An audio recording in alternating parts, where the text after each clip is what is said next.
Day 132 to 3:06 a.m. St. Gabriel's Hall Compound, Audubon, Montgomery County, Pennsylvania, United States of America. Mark stared a little at the building in front of him before his eyes lowered. There, he saw them. The people he detected while he was still inside the vehicle. If not for these people outside, he would not be able to detect people from the St. Gabriel's Hall while on the road because of the considerable distance between the two. Even so, it was quite lucky that the vehicle was not speeding, and the noise it emitted was not loud. If not, these people might have been rushing to see where their car was. And as it seemed, these people did not hear anything and went on their business. Still, it was quite unusual for a group of people to be outside at this time of the night.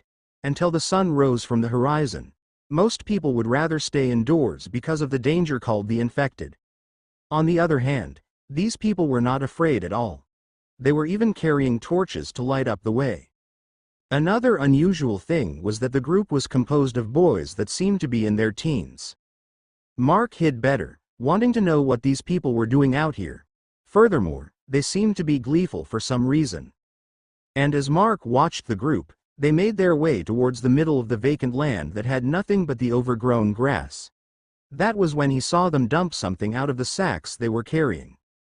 Then, the cold breeze blew, making Mark frown. The thick whiff of blood entered his nose.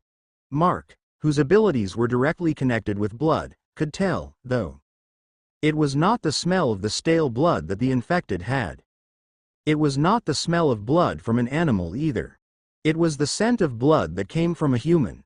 After dumping the contents of the sack, the group merrily left and went on their way back to the red building.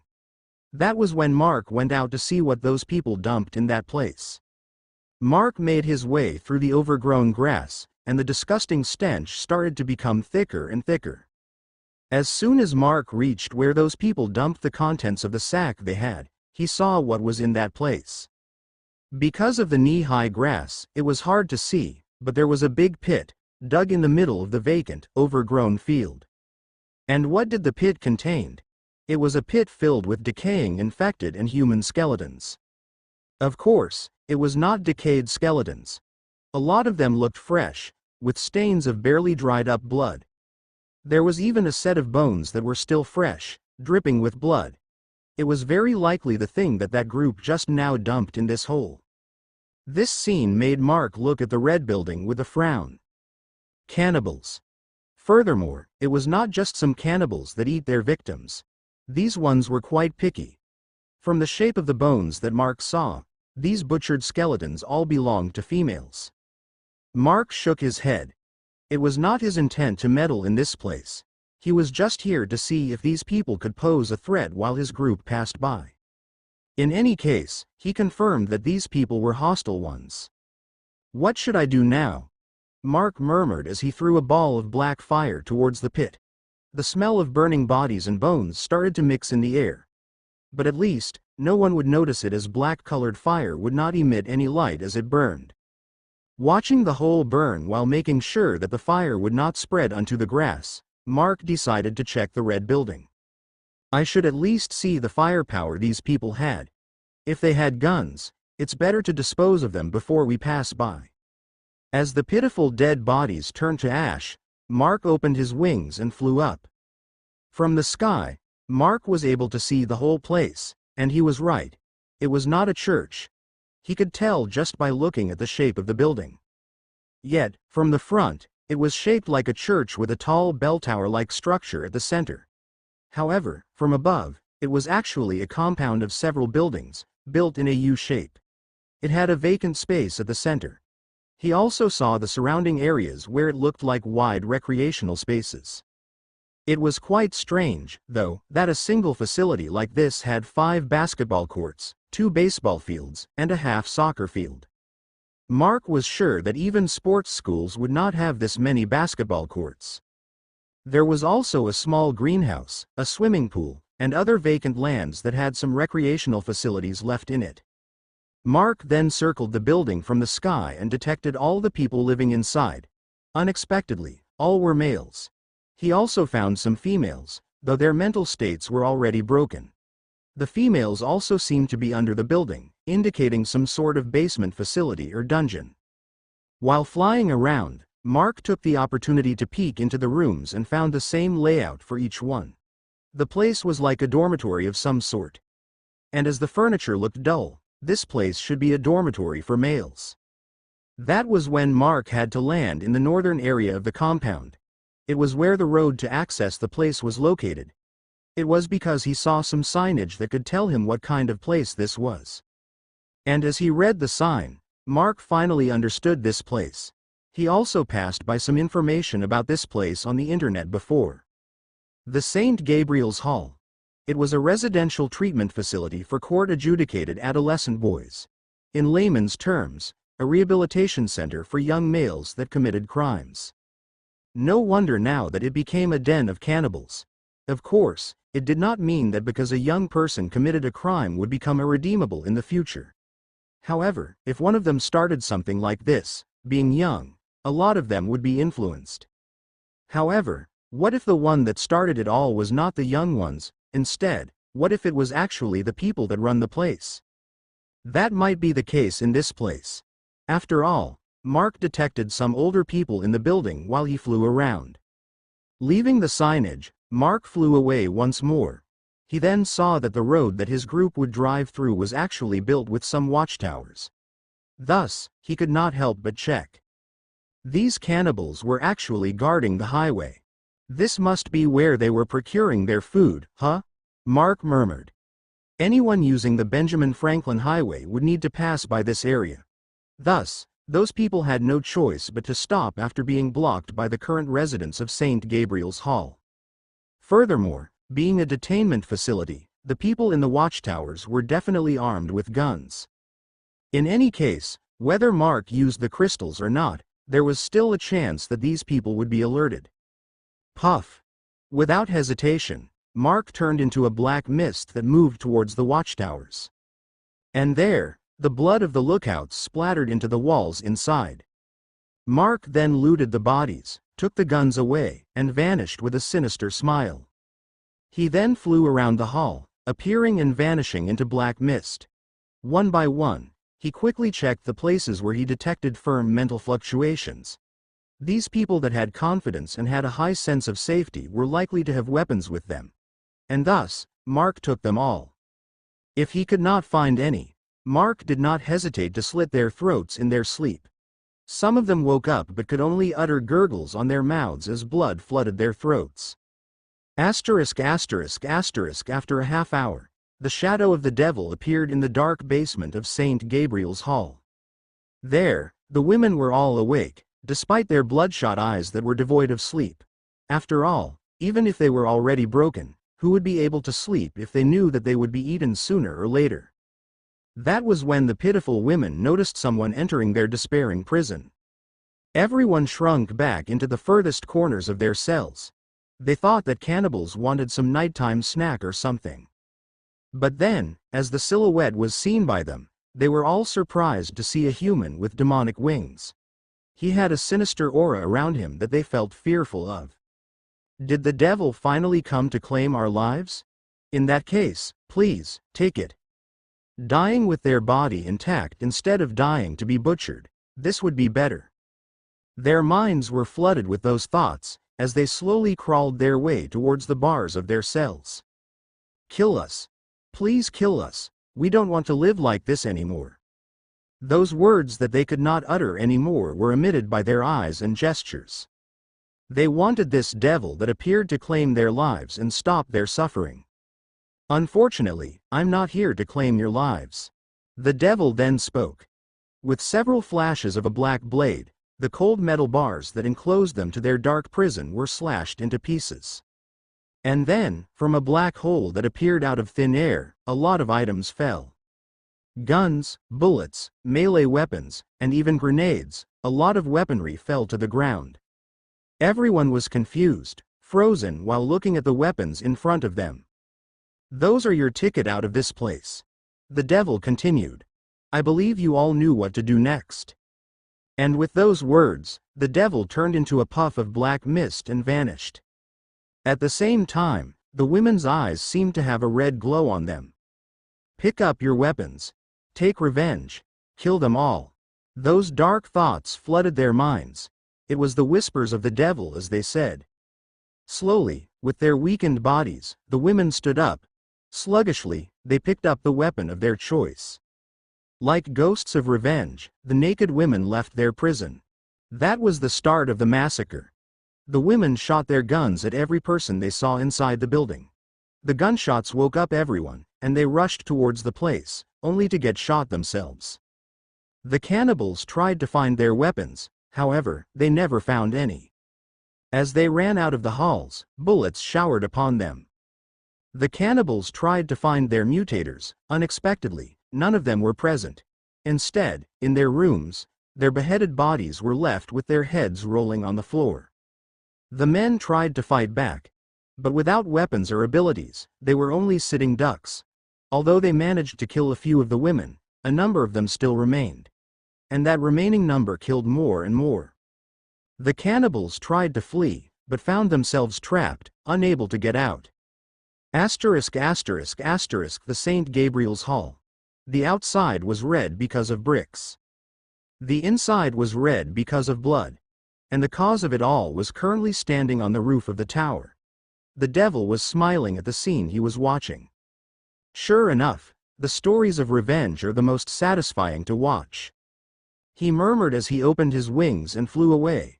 *****. Mark returned to the vehicle and saw everyone outside. Everyone was alert. It was clear why they were.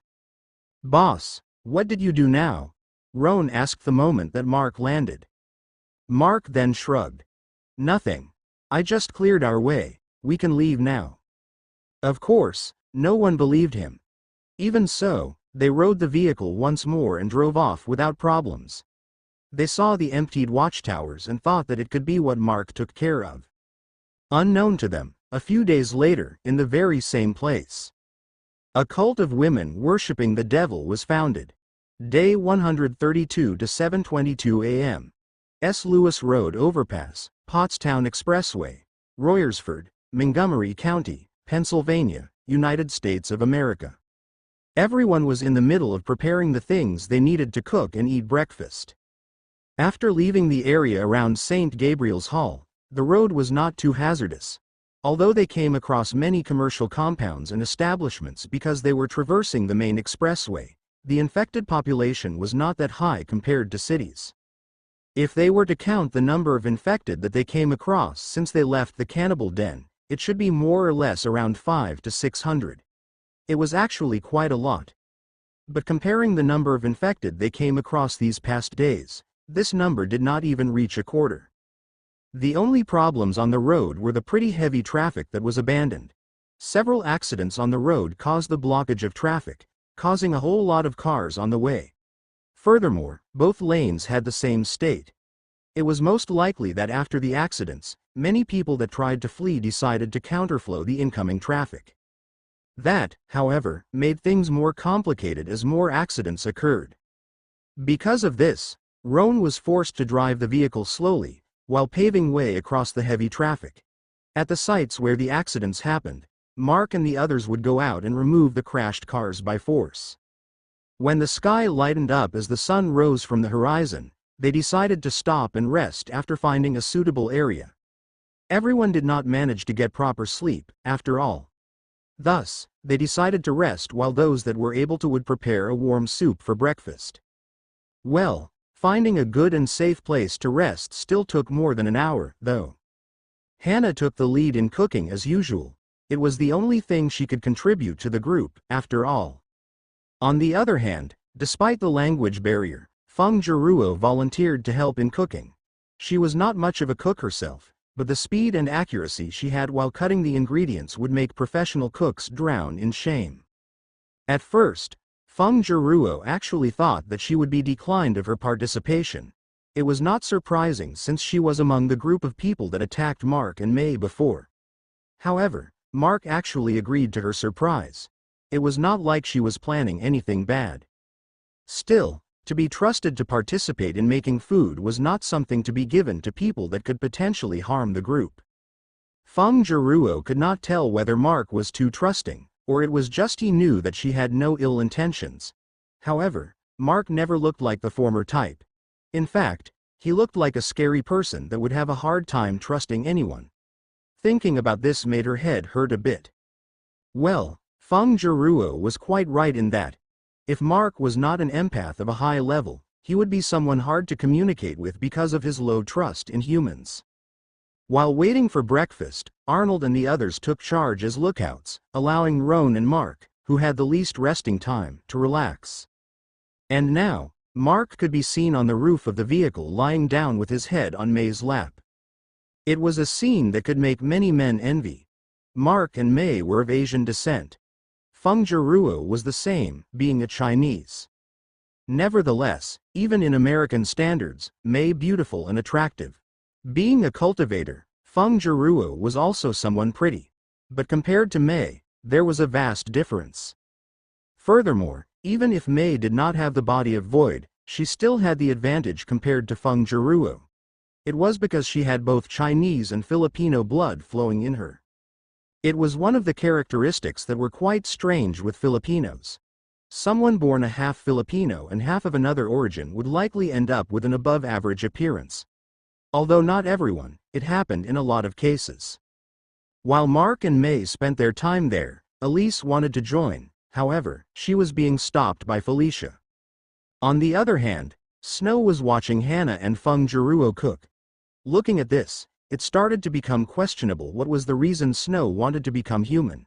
It was definitely because of food. Definitely. While cooking, however, Feng Zhiruo froze. She could not help but look at the surroundings by reflex. It was because she could feel a certain kind of energy suddenly circulating. What kind of energy? Of course, it was the kind of energy that Chinese cultivators were very familiar with.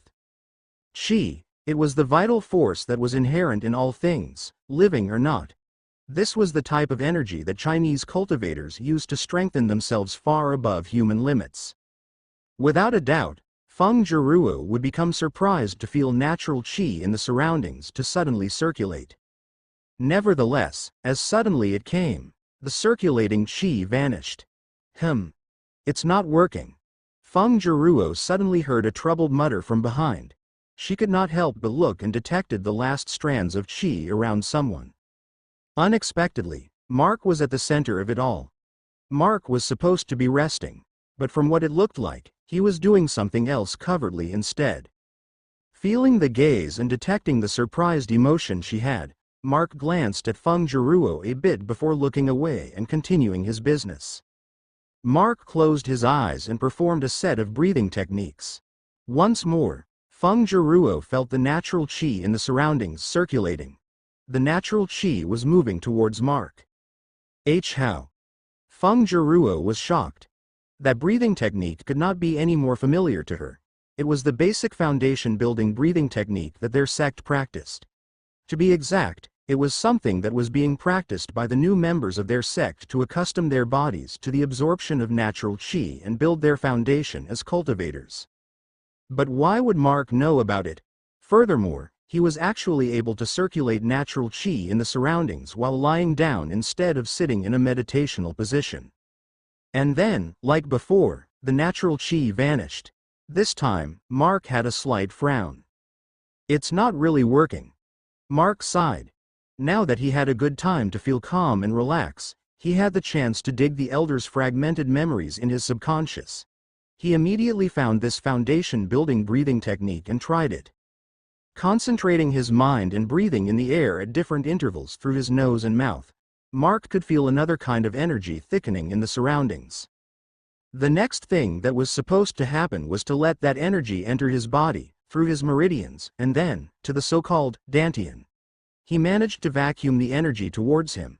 However, he could not feel it entering his body at all. Mark closed his eyes, digging through the Elder's memories.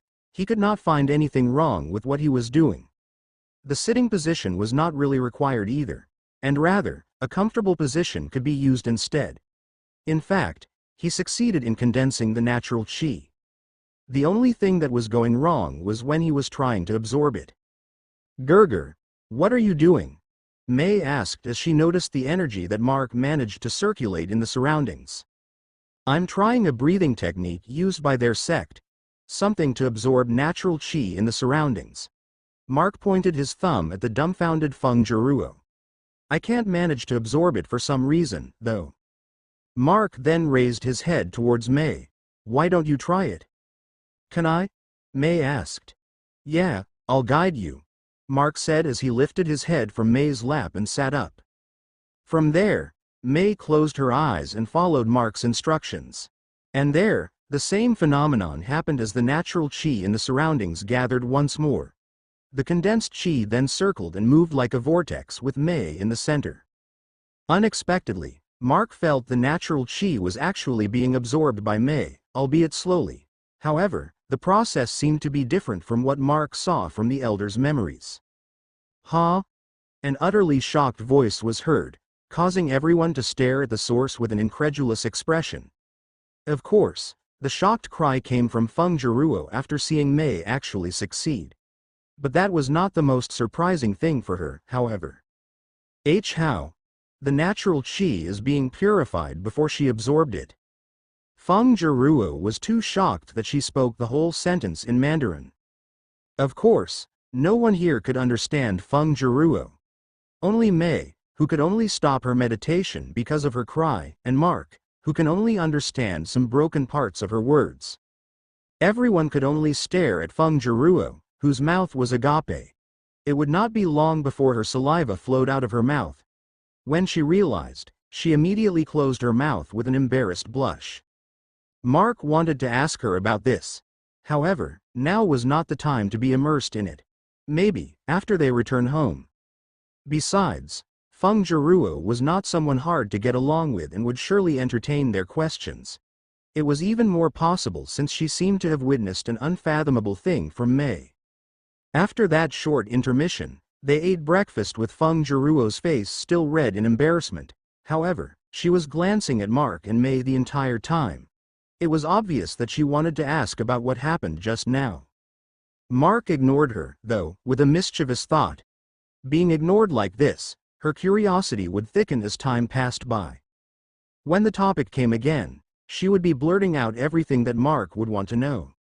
Soon, they continued on their journey. Inside the vehicle, however, Feng Jiruo's stares from behind were burning holes in Mark and May. The two could only shrug. They left that overpass after breakfast and made their way through the main expressway. Unexpectedly, unlike the past days, today was rather uneventful. The only time they stopped was when they ate lunch at the bridge over the Schuylkill River at Pottstown. It seemed that as they made their way farther from Philadelphia, the safer the roads became. This situation was not really surprising, considering that the next city they would pass by was actually Reading, which was their destination.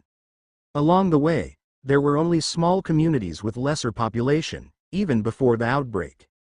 After driving for the whole day, Reading City was not really far anymore. Thus, Mark decided that they would not make another stop and continue to drive after sunset. It was around 5 in the afternoon when they reached Stonetown. It was when. What the hell is that? Roan exclaimed, and Marielle was also shocked. Without hesitation, Roan stepped on the brakes. If not for Mark stopping him, he might have reversed the vehicle. Why? Well, there was just a dragon flying in the sky towards them. Everyone inside the vehicle got the shock of their lives. That wings of a bat, a body of a lizard. It was definitely a dragon of the myths. Although they already had a fair share of seeing unusual creatures, they never expected to see an actual dragon. Furthermore, it was flying towards their vehicle at extreme speed. Geez. They can't wait any longer, huh? That was when they heard Mark mutter as such. Mark then opened the vehicle and jumped out with May.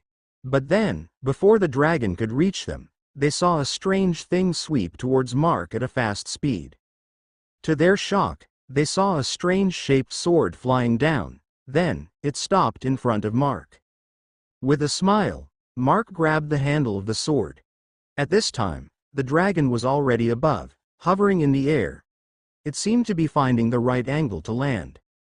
Before it could land, however, they heard a worried cry from above. Mark slapped his forehead and opened his wings. It was because 3 girls just jumped off the dragon. Seriously. These girls. Why are they imitating a certain Dagon girl that jumped of a pervert dragon? They heard Mark mutter as such before he flapped his wings to fly up. Day 132 to 5:06 p.m. Perkiomen Avenue, Birdsboro, Berks County, Pennsylvania, United States of America. With his daughters falling from above, Mark flew up with a sigh and a troubled smile.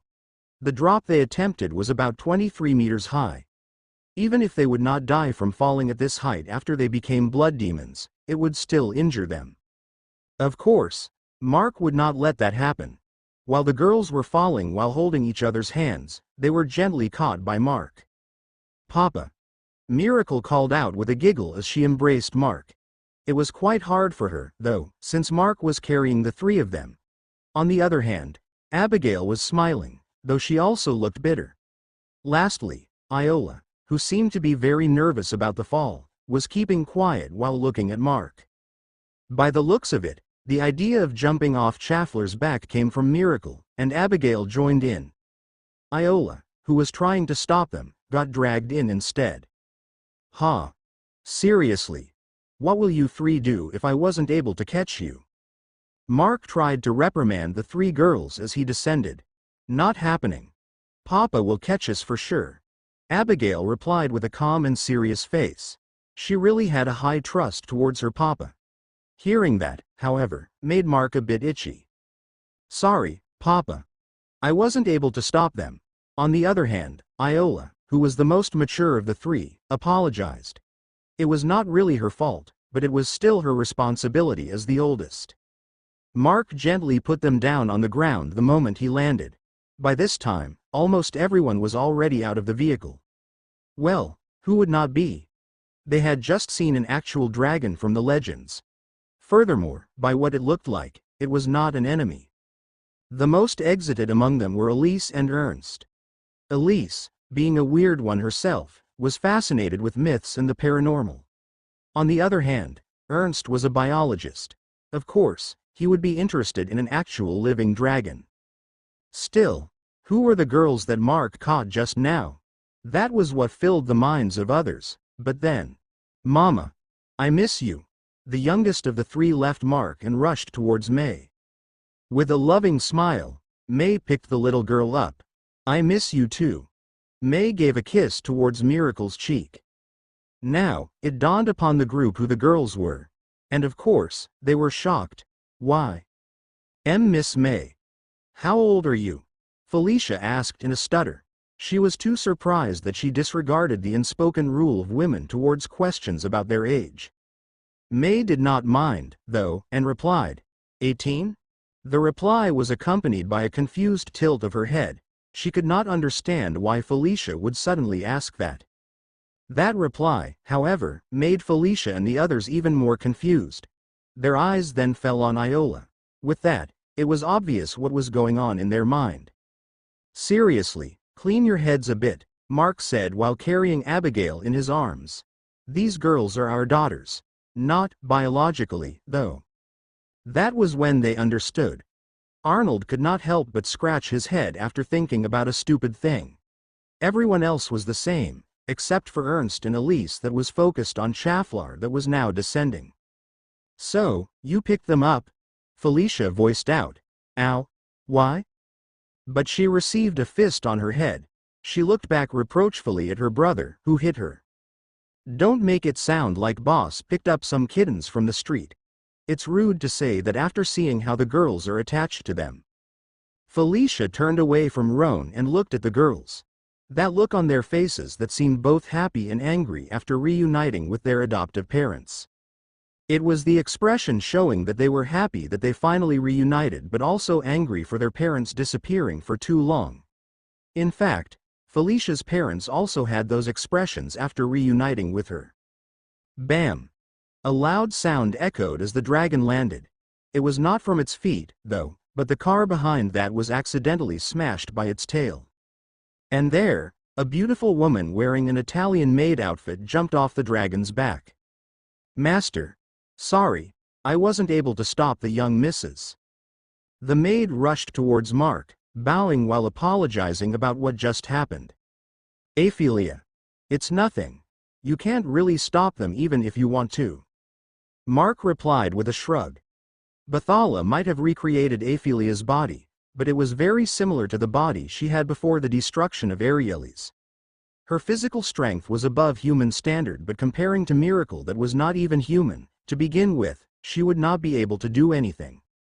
At the side, Roan and the others were clamoring about another thing. Of course, it was because of the fact that the beautiful maid called Mark, Master. Boss, are you perhaps some sort of royalty?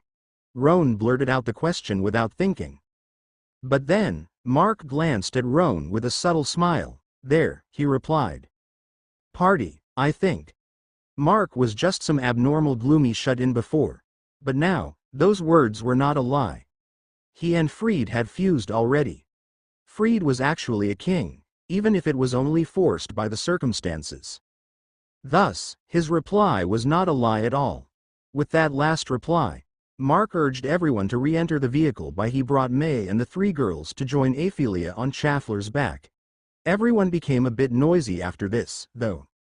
It was good that Mark did not join the others inside the vehicle because they would definitely be bombarded with questions.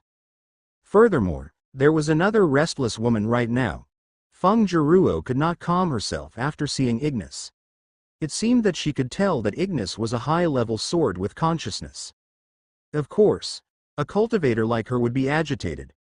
Furthermore, the main reason for this was the background of the sect that she came from. It was a sect that focused mainly on swordsmanship. With Aphelia and the girls picking them up, the road ahead became way safer. Since Chaffler's flames were not made of magic, it was safer to use without causing some abnormal mutation among the infected, and clearing the infected along the way became a piece of cake. Also because of Chaffler's large and strong body, clearing the blockades on the way was faster. And thus, before the sun could set fully, Mark's group arrived at the pagoda. Though right now, it looked more or less an outpost. Chafflar landed in front of the pagoda, followed by the vehicle driven by Roan. When the mist that surrounded the pagoda vanished, Odalina was there, leading the others to welcome their leader back. Odalina stood in the center. Behind her were Spera, Nicole, Huey, Colleen, and Carla. Further behind the others were Huey, Alana, Haley, Jaya, and the others. At the side, there was the group of Tikbalang that now served Mark. The Dryad was also there. When Mark jumped down from Chaffler's back with May and the three girls, Odalina spoke. Master, Mistress. Welcome back. She then vowed, followed by the others. Although there were some faint giggling that could be heard in the background. We didn't go to some Demon King palace, right? Roan muttered inside the vehicle after seeing such reception. On the other hand, Mark was scratching his head. Odal, is it Mizuki and Haley? That was the first thing that came out of Mark's mouth. Understanding the question, Odalina replied with an exasperated sigh. Colleen and Jaya too. Being named out, the four in question started to retreat silently. Mizuki, Haley, Colleen, Jaya. Front. Everyone else, just go back to what you were doing. Odal, you stay too. Mark said with a stern voice. Because of that, the four stopped hiding and came at the front with troubled faces. The others retreated back to their work, though some of them stayed behind like Huey, Jolene, Nicole, Roland, Nikki, and Arvi. There was also Carla, Mara, Jeanette, and the Dryad. Spera, on the other hand, stayed behind Odalina like a follower maid. Huey and Jolene were like Mark's direct subordinates. The others were Mark's friends that were happy to see him back. Carla was here to greet Mark and wait for Colleen. Mara and Jeanette were here because, well, Jeanette. Lastly, why was the Dryad even here? Seriously, what is everyone thinking? Mark was exasperated. What, isn't it good? It's like the return of the Demon Lord, right? Alana replied. That's right. Haley followed. Well, it looked fun, so everyone just agreed. Colleen said while Jaya nodded. Seriously. We just returned and what you want to give me is a bunch of headache. Mark rubbed his forehead with a bitter smile.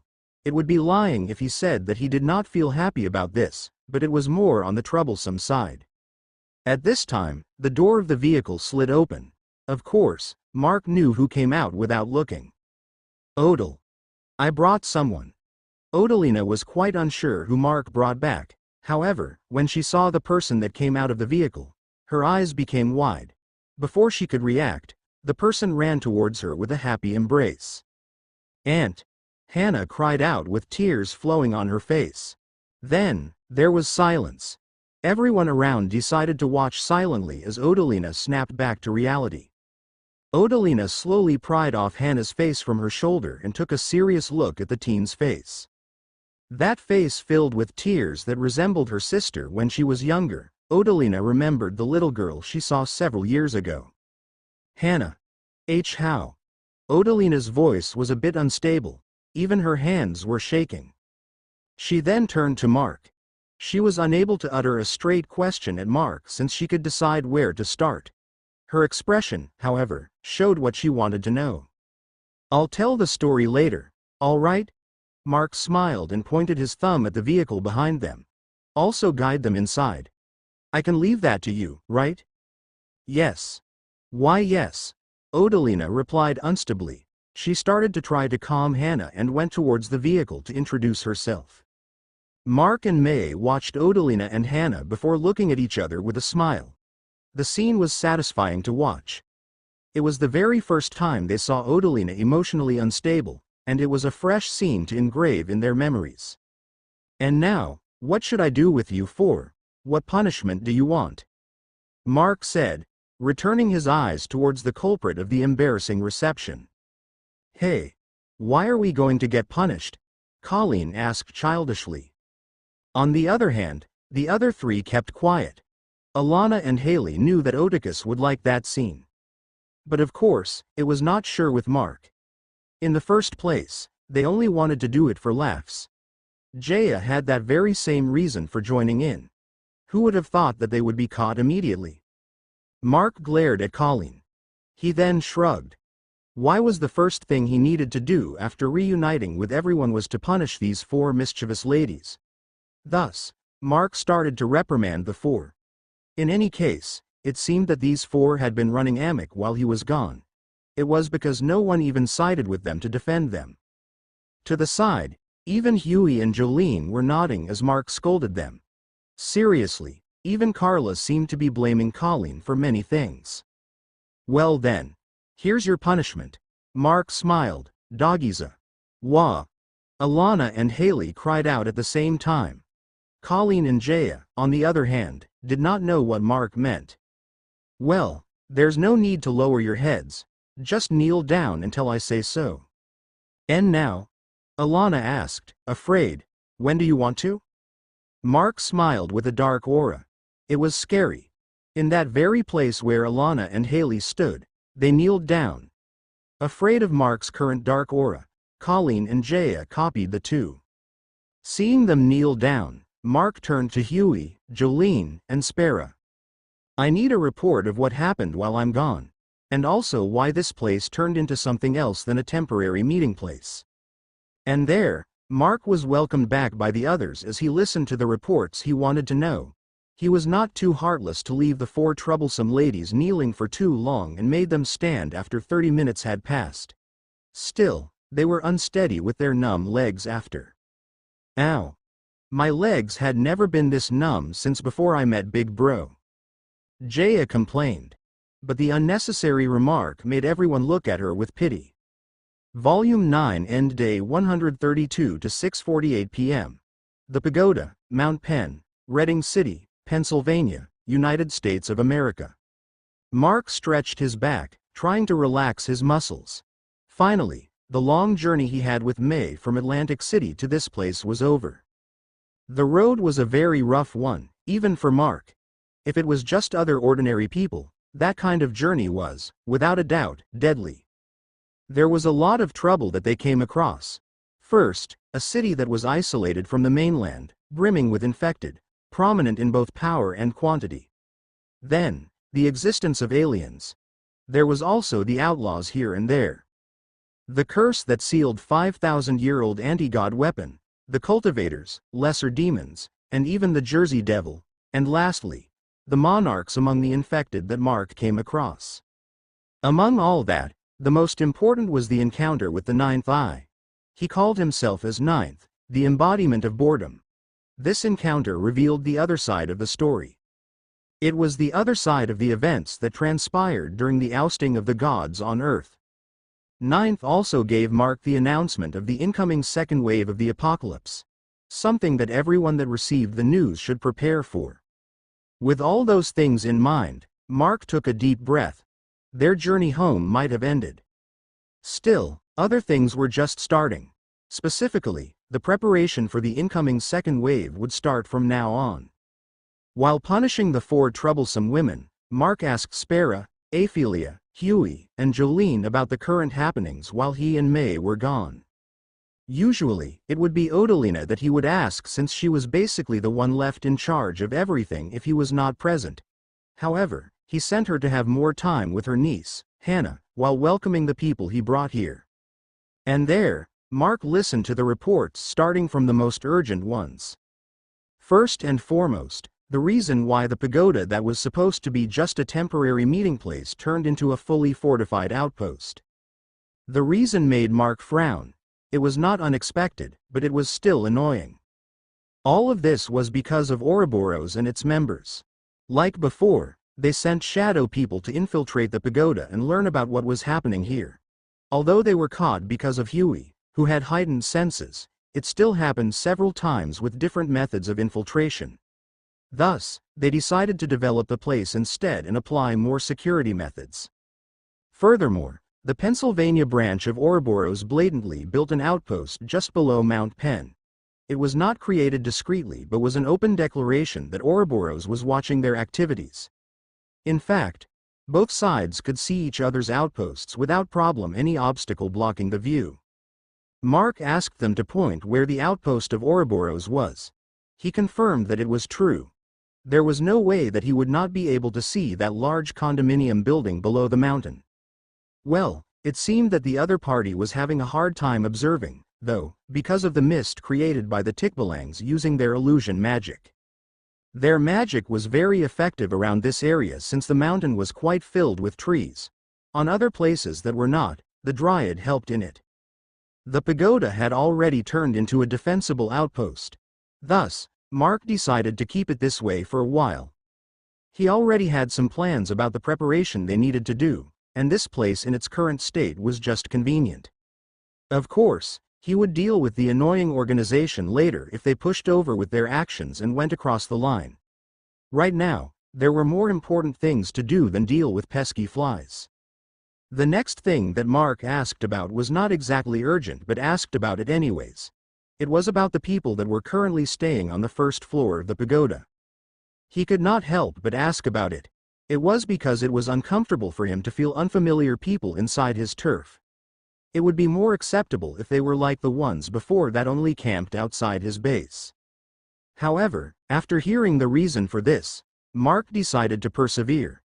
These people evacuated here and actually came from that very same building that the Ouroboros was currently using as an outpost. They tried to seek help after they detected some human activities here at the pagoda. Of course, that was not the actual reason they were allowed inside. It was because Huey and the others needed more hands in developing this place as an outpost. Though there were some people that were proven to be troublesome among them, the others still helped diligently in building things that were needed to be made. And now that Mark, their leader, came back, he would be the one to decide the fates of these people. Of course, if Mark did not want them, they would be compensated for their work before they were driven away. It was really not an urgent thing, but still, it was better to decide earlier so that Mark could let the useless people go. The next thing for Mark to hear was the current state of food supply for the base. First and foremost, the fields that were destroyed because of the Great One's puppet was still unrecoverable for the most part. Apparently, the dust that covered the land rendered the soil infertile. Even removing the layer of dust above the ground would not work. It seemed that the properties of the dust and ashes seemed to have seeped deeper into the ground. Fortunately, the soil in the immediate vicinity of the base was recovering, albeit slowly. It seemed that the red particles that Chio, the night-evered spirit tree, was releasing at night were the cause of the recovery. All the contents of this report were analyzed by the Dryad. She could check the soil when growing her vines and other plants. It was pretty fortunate that she was around, or else they would not know that planting on the contaminated soil was futile. Aside from the soil, the battle at that time seemed to have caused evolved animals and insects to flee Mount Malabito. They were having a hard time procuring more food by hunting. In fact, they had to utilize Chaflar to move around towards other mountains to capture evolved animals. Right now, the main source of food of the base came from the supplies they gathered here in Reading and transported back with Spera's help. After hearing up to this point, Mark's blood was already boiling. Ouroboros had caused him and his base nothing but trouble. Back then, this organization lured May and the others into a death trap in Ninoy Aquino International Airport. Then, the Great One tried to abduct May on that same occasion. Next was when they caused trouble when they revived Garvlam, and that encounter became the cause of the first king type that they encountered to be born. The next thing was that organization encasing his base in inescapable fog and trying to kill Amika and other people. That was also when the Great One appeared and destroyed everything around his base. Trouble, trouble, and nothing but trouble. The more he thought about it, the more he wanted to destroy it. This was where he decided. Once those people at the condominium building below the mountain made a troublesome move while he was here, he would eliminate them immediately. The next report was about Edsel and the group that was left in the spirit dimension. It seemed that Odalina asked Spera to check on them while he was gone. Apparently, the stone fortress of Duendes was still holding one, although it seemed that the attacks of the infected spirit races were getting more and more frequent. About the Black Duende, Terimalio, and his harem, they were fine, though the man himself was getting a bit restless. After all, there was still no news about his mother and their kingdom. In fact, they already wanted to set out on their own. However, with the infected attacks getting more frequent and stronger, it would be questionable if they would make it to their destination without dying. That was why the only reason they were still staying put at the stone fortress. It was the same for Edsel and his father. They still needed to go to the Tamuo's kingdom, but there was no way that they would be able to without Mark's help. Those two groups only had Mark as their hope, and could only rely on him at this moment. Aside from those goals, Spera noticed something strange in the spirit dimension as she checked on the others. No one but her, who could travel through her portals, would notice this. The flow of time in the spirit dimension was speeding up. Before, when they were inside the spirit dimension for 3 days, they were missing for about 3 weeks on Earth. It meant that an hour in the spirit dimension was about 7 hours here. However, it seemed that the time difference was getting smaller and smaller. It seemed that yesterday, Spera went to check again and was in the spirit dimension for an hour. When she came back, however, only 3 hours and several minutes passed by. This report made Mark realize something. When Ninth delivered the news about the second wave, he said that the spirit dimension, the higher dimension, and the lower dimension would fuse. In this case, was the shortening time difference between dimensions pose as some sort of countdown mechanic? Mark could not be sure, but it was very likely, and the moment that the time flow on Earth and the other dimensions reached the same wavelength, it was the time for the dimensions to converge. In this case, they did not have too much time. TCH. Mark clicked his tongue while in deep thought. This made the others fall silent in that duration. They knew that Mark knew something that was happening since he reacted the strange way after hearing that report from Spera. Noticing the silence, Mark raised his head and faced Spera and the others. "Anything else?" Mark asked. "Nothing too important now, I think," Huey replied. "There's also the issue with the infected, though. More and more of them were climbing the mountain to the base. It started after that battle last time. This one was not surprising. The infected were attracted to supernatural energies. Because of the battle between him and the Great One at that time, the infected might have gotten attracted to the area around their base. There's no problem with the infected? Mark asked. There isn't for now. Huey nodded. Our defenses can handle them, though it's quite troublesome if armor types came. The needle launchers and our wall defenses have a hard time penetrating their armor. Also, it would have been easier if we could use the illusion of the tickbalangs around the base, again. It was a bit of a complaint. The wall defenses could be improved. However, the issue of the illusion could not be helped. The tickbalangs could only use their illusion magic inside forests. But because everything around the base turned to dust, there was no way for them to use it. It also seemed that the Dryad could not force plants to grow in the contaminated areas either. And thus, they could only slowly address that issue. At this point, the most important things had been reported to Mark. The punishment had also passed, and the 4 troublesome women were allowed to stand. That was when the unnecessary remark from Jaya came out from her mouth, making those in the know look at her with pity. Now, they finally entered the pagoda after the vehicle was properly parked. Odalina also arranged some people to transport the still unconscious Morgan into a stretcher. At their entry, the attention of all the people staying on the first floor was on Mark and their group. Well, most of it was on May, though, standing out too much from the crowd. And there, some idiots seemed to be seeking death, after all. Day 132 to 7:34 p.m. The Pagoda, Mount Penn, Redding City, Berks County, Pennsylvania, United States of America. On the first floor of the pagoda, the group of survivors that came here before was all confused. It was because about half an hour ago, most of the people running this place went out for some reason. And now, the woman called Odalina, the person leading the operations in this place, was guiding new people into the building. Soon after, Huey, Jolene, and Spera that were known among the survivors were following behind 2 people and were talking in a language that they could not understand. The man that the 3 were talking to did not look like someone of importance. The woman behind him, however, she was gathering their attention. Nevertheless, it seemed that she was quite uneasy because of the unwanted attention on her and was hiding behind the man. Because of her reaction, the other survivors tried to look away. Well, except for the 5 men that kept blatantly ogling at her. The men were even talking about the woman without hiding it. Dude! Look at that babe. Is she an angel? What are you talking about? She must be a goddess.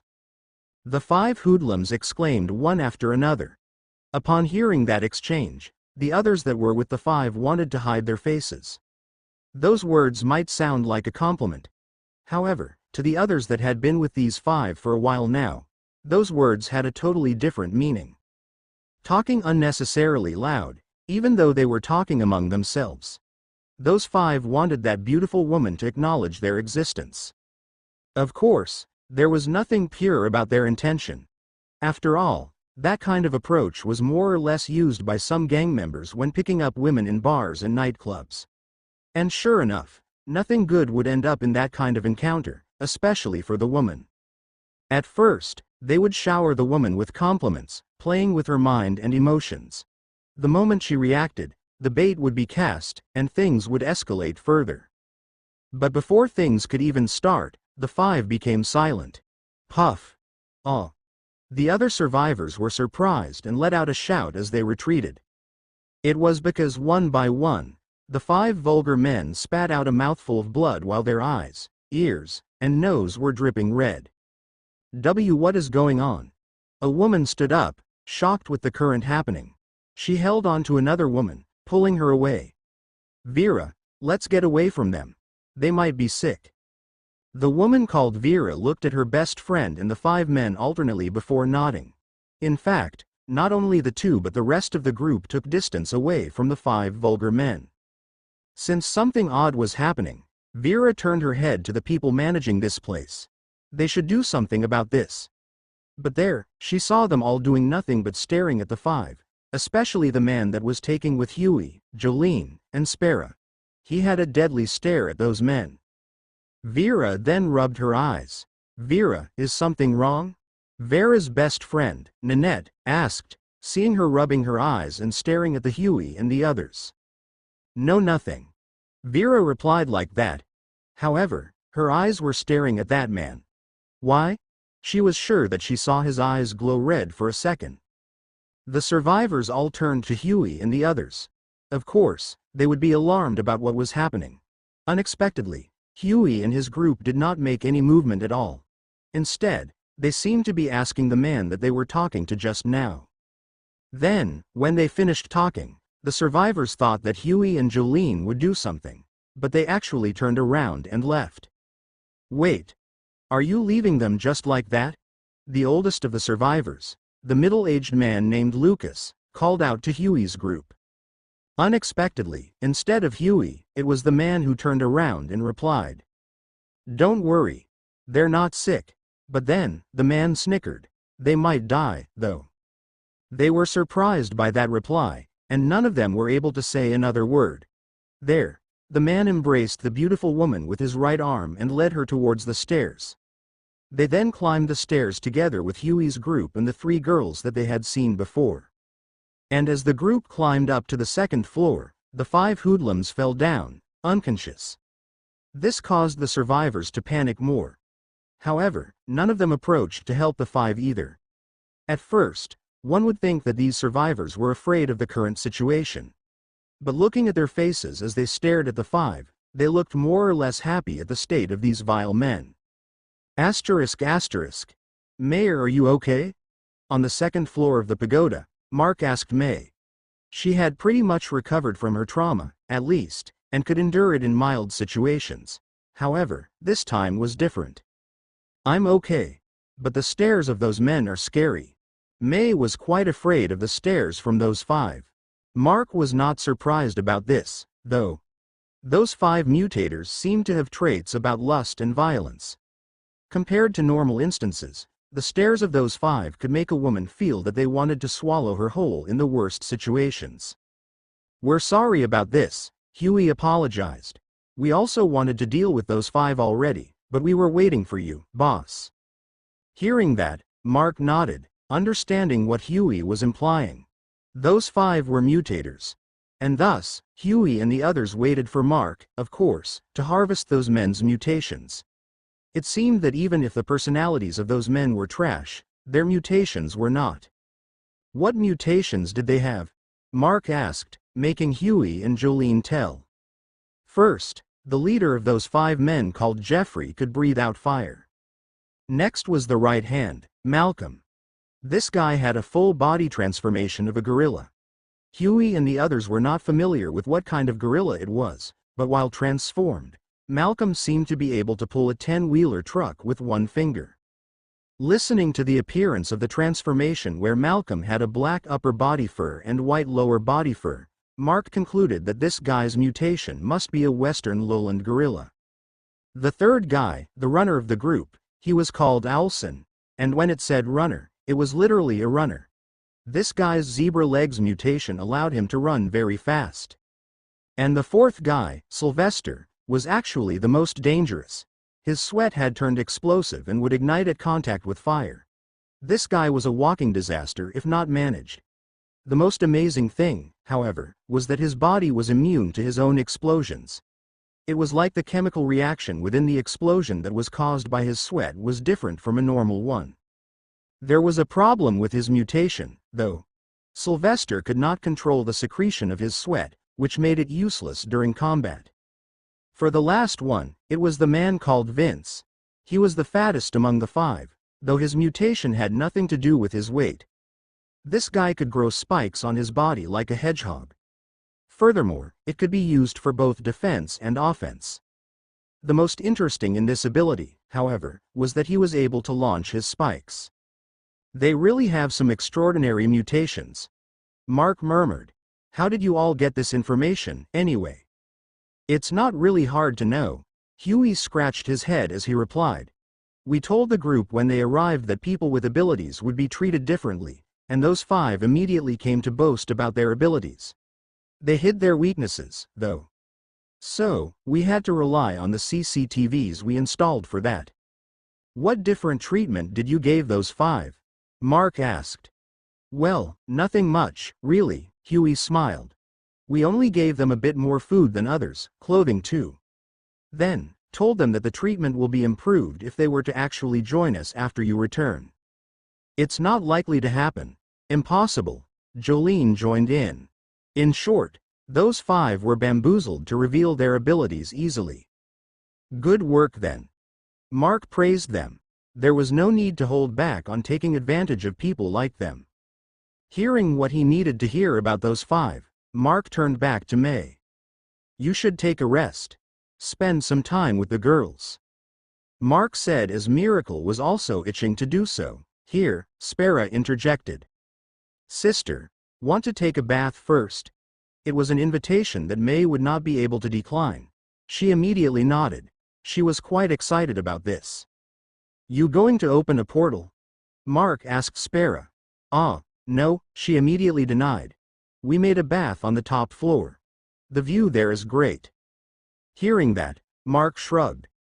The mountain base had a stable water source. It would not be surprising that they brought enough water here to be able to take a bath. Go and take a bath, then. Mark smiled and patted May's head. In the past days that they were traveling, the most that they could do was wipe their bodies with a wet cloth.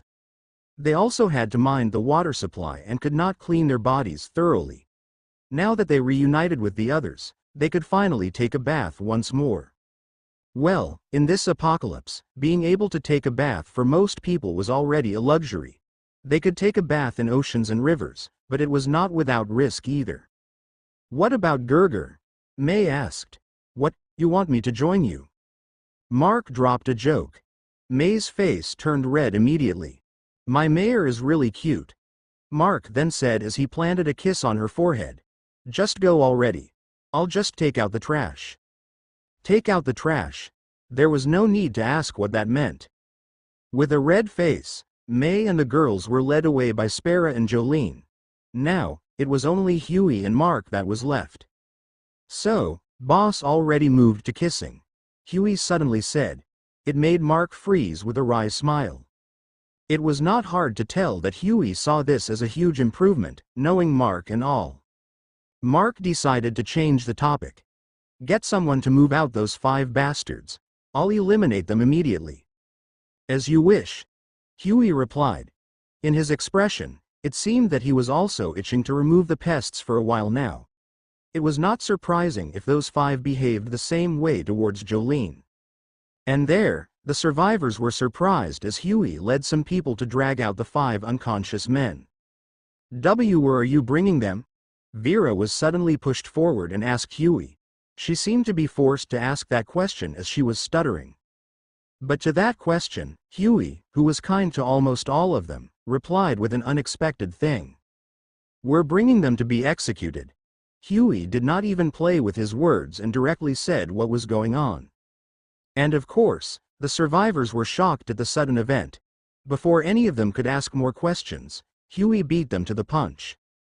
If all of you wanted to know why, it's because they offended someone they should not offend while staying here. The pair that I'm talking to before was our leader and his wife. They just returned, but the mistress is already subjected to vulgar intentions. Boss will not tolerate that. The survivors froze. There was no hesitation on Huey as he declared that. It just meant that the fates of these 5 were set in the stone. There was not much problem with that as these 5 were trash in its actual meaning. However, this event made the remaining survivors question the place they went to seek shelter and protection. Day 133 to 8:25 a.m. The Pagoda, Mouth Pen, Redding City, Berks County, Pennsylvania, United States of America. The next morning came with the survivors on the first floor not able to sleep properly. None of them would be able to ignore the fact that 5 of them were sentenced to death last night. It was even if they did not like those men at all. And those 5 men that suddenly spat out blood and fell unconscious were not seen ever again after they were taken away. The survivors of Redding City started to question whether it was the right decision for them to go to this place to seek shelter. Before the incident last night happened, they thought that this place was run by kind and tolerant people. These people were also powerful that each one of them could decimate groups of infected on their own. Even the 3 girls that were always present were the same. These survivors had witnessed the three fighting the infected under Odalina's supervision one time. That group also had some supernatural creatures at their disposal. It was scary at first, but after the survivors began to get used to seeing those creatures, they were not something to be feared as long as one did not offend them. Of course, talking with these creatures was another thing. In the first place, the survivors could not understand the words they were using to communicate. Although it was sort of strange that a group of foreigners were here and captured the place on their own, still, this group was easy to communicate with and was kind to them. Not only shelter but food, water, and clothing, the survivors of Reading City received that group's kindness. They even let those 5 troublesome men stay here despite their obscene glances towards their female members. Of course, those 5 held themselves back well as they did not want to be thrown out. But last night was the mark where their views of this place began to move out of their delusions. Huey interacted with them amicably, until now. He, however, displayed an unmoved expression as he led people to bring the unconscious men out for execution. In fact, his eyes looked quite scary as he explained what was happening. And there, of course, there was no question that some of the survivors would follow. They wanted to see what would happen to the 5 men who were brought out of the pagoda. And at the backside of the pagoda, unconscious and unable to resist, the 5 were brutally beheaded by the same man that arrived earlier. It was the real leader of Huey's group who killed the 5 men without batting an eyelid. These survivors had killed infected before in more gruesome ways due to the lack of proper weapons. However, seeing a living human beheaded like an infected made their stomachs churn. If not for the fact that they were trying to hide, they might have vomited out their dinner in that very place. And then, something unexpected happened. As if it was magic, 5 crystals appeared on the leader's hand, and those crystals flew towards the dead bodies, shining like a small sun in the darkness of the night. This made the survivors that followed sneakily think that they witnessed something that they should not have. They all retreated immediately, afraid, and unable to sleep for the night. None of them knew that the leader knew that they were watching. It was all part of the plan all along. Mark stood on the highest floor of the pagoda with May and the 3 little girls. They were preparing to go back to the mountain base and see the situation for themselves. Of course, it was not that they were going to abandon this place. Since getting food on the other side was hard at this point in time, they needed to gather supplies from Reading City and transport it to the base with Spera's help. It was something that only their group could pull off now. If it was other survivors, they might have to abandon their base in the mountain in this state and seek shelter near the city. Luckily, it was the right decision for Mark to win over Spera's trust, and she really helped a lot in many things. Furthermore, she was enjoying her new life as is, without worrying about being treated as nothing but a tool for convenience. As Mark, May, and the 3 girls came down, Roan and the others were also getting ready. They were informed last night that they would be brought to the base in the morning. Of course, Roan and the others were all confused. Although Mark had shown everyone some strange abilities, there was no way for them to know how they would go from this place to another country. Well, they were also excited for the same reason. They were very curious about how the Philippines that they had never been to would look like. "Boss, are you sure it's the best time to go?" Roan asked as Mark and his family arrived.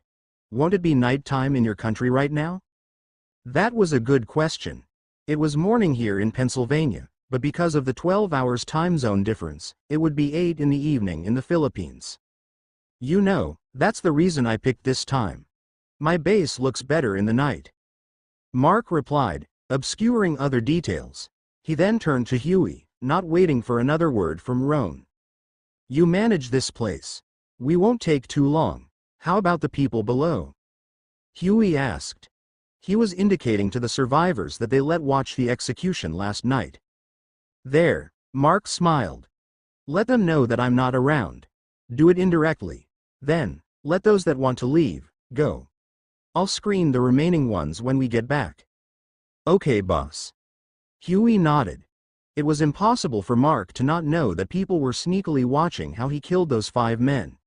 In fact, he made it as brutal as possible by beheading those 5 when he could just stab a knife on their heads to end things instantly.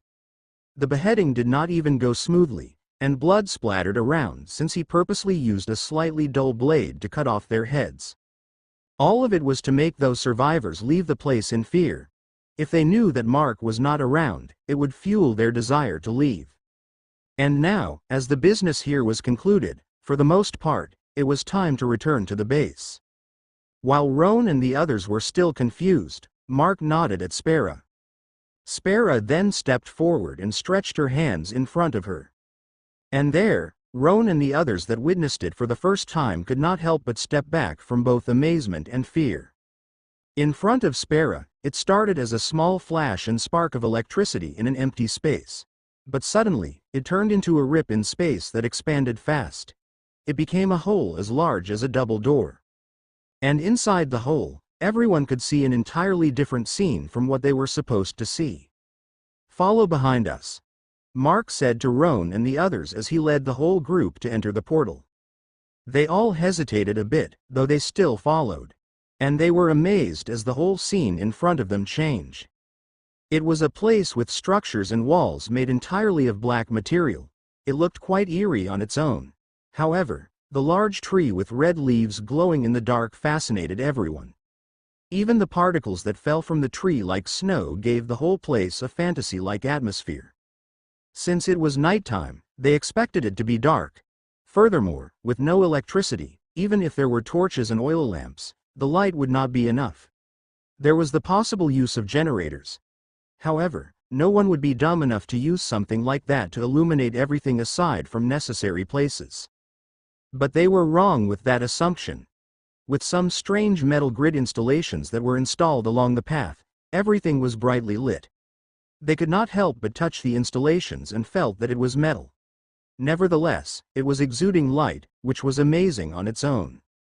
Ernst, that was a scientist, could not fathom the things that he had seen so far. Black metal-like structures, the metal that was glowing brightly as fluorescent lamps, and that towering huge tree with red glowing leaves. It was all new to him, and these things started to throw what he knew in the past upside down. However, the things that would turn their knowledge upside down and fascinate them had just started. The portal they entered brought them to the entrance of the base. It was a place where they designated that Spera would open her portals in the base. For emergency times, she could open a portal at other places, but for normal occasions, she would need to open there. Why? It was because it would be dangerous if she opened a portal, and someone was actually standing on the place she connected to. Being in the way as the portal was constructed was quite dangerous.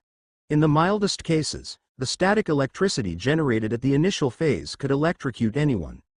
In the worst scenario, the person would be torn along with the space that was ripped open to create the portal.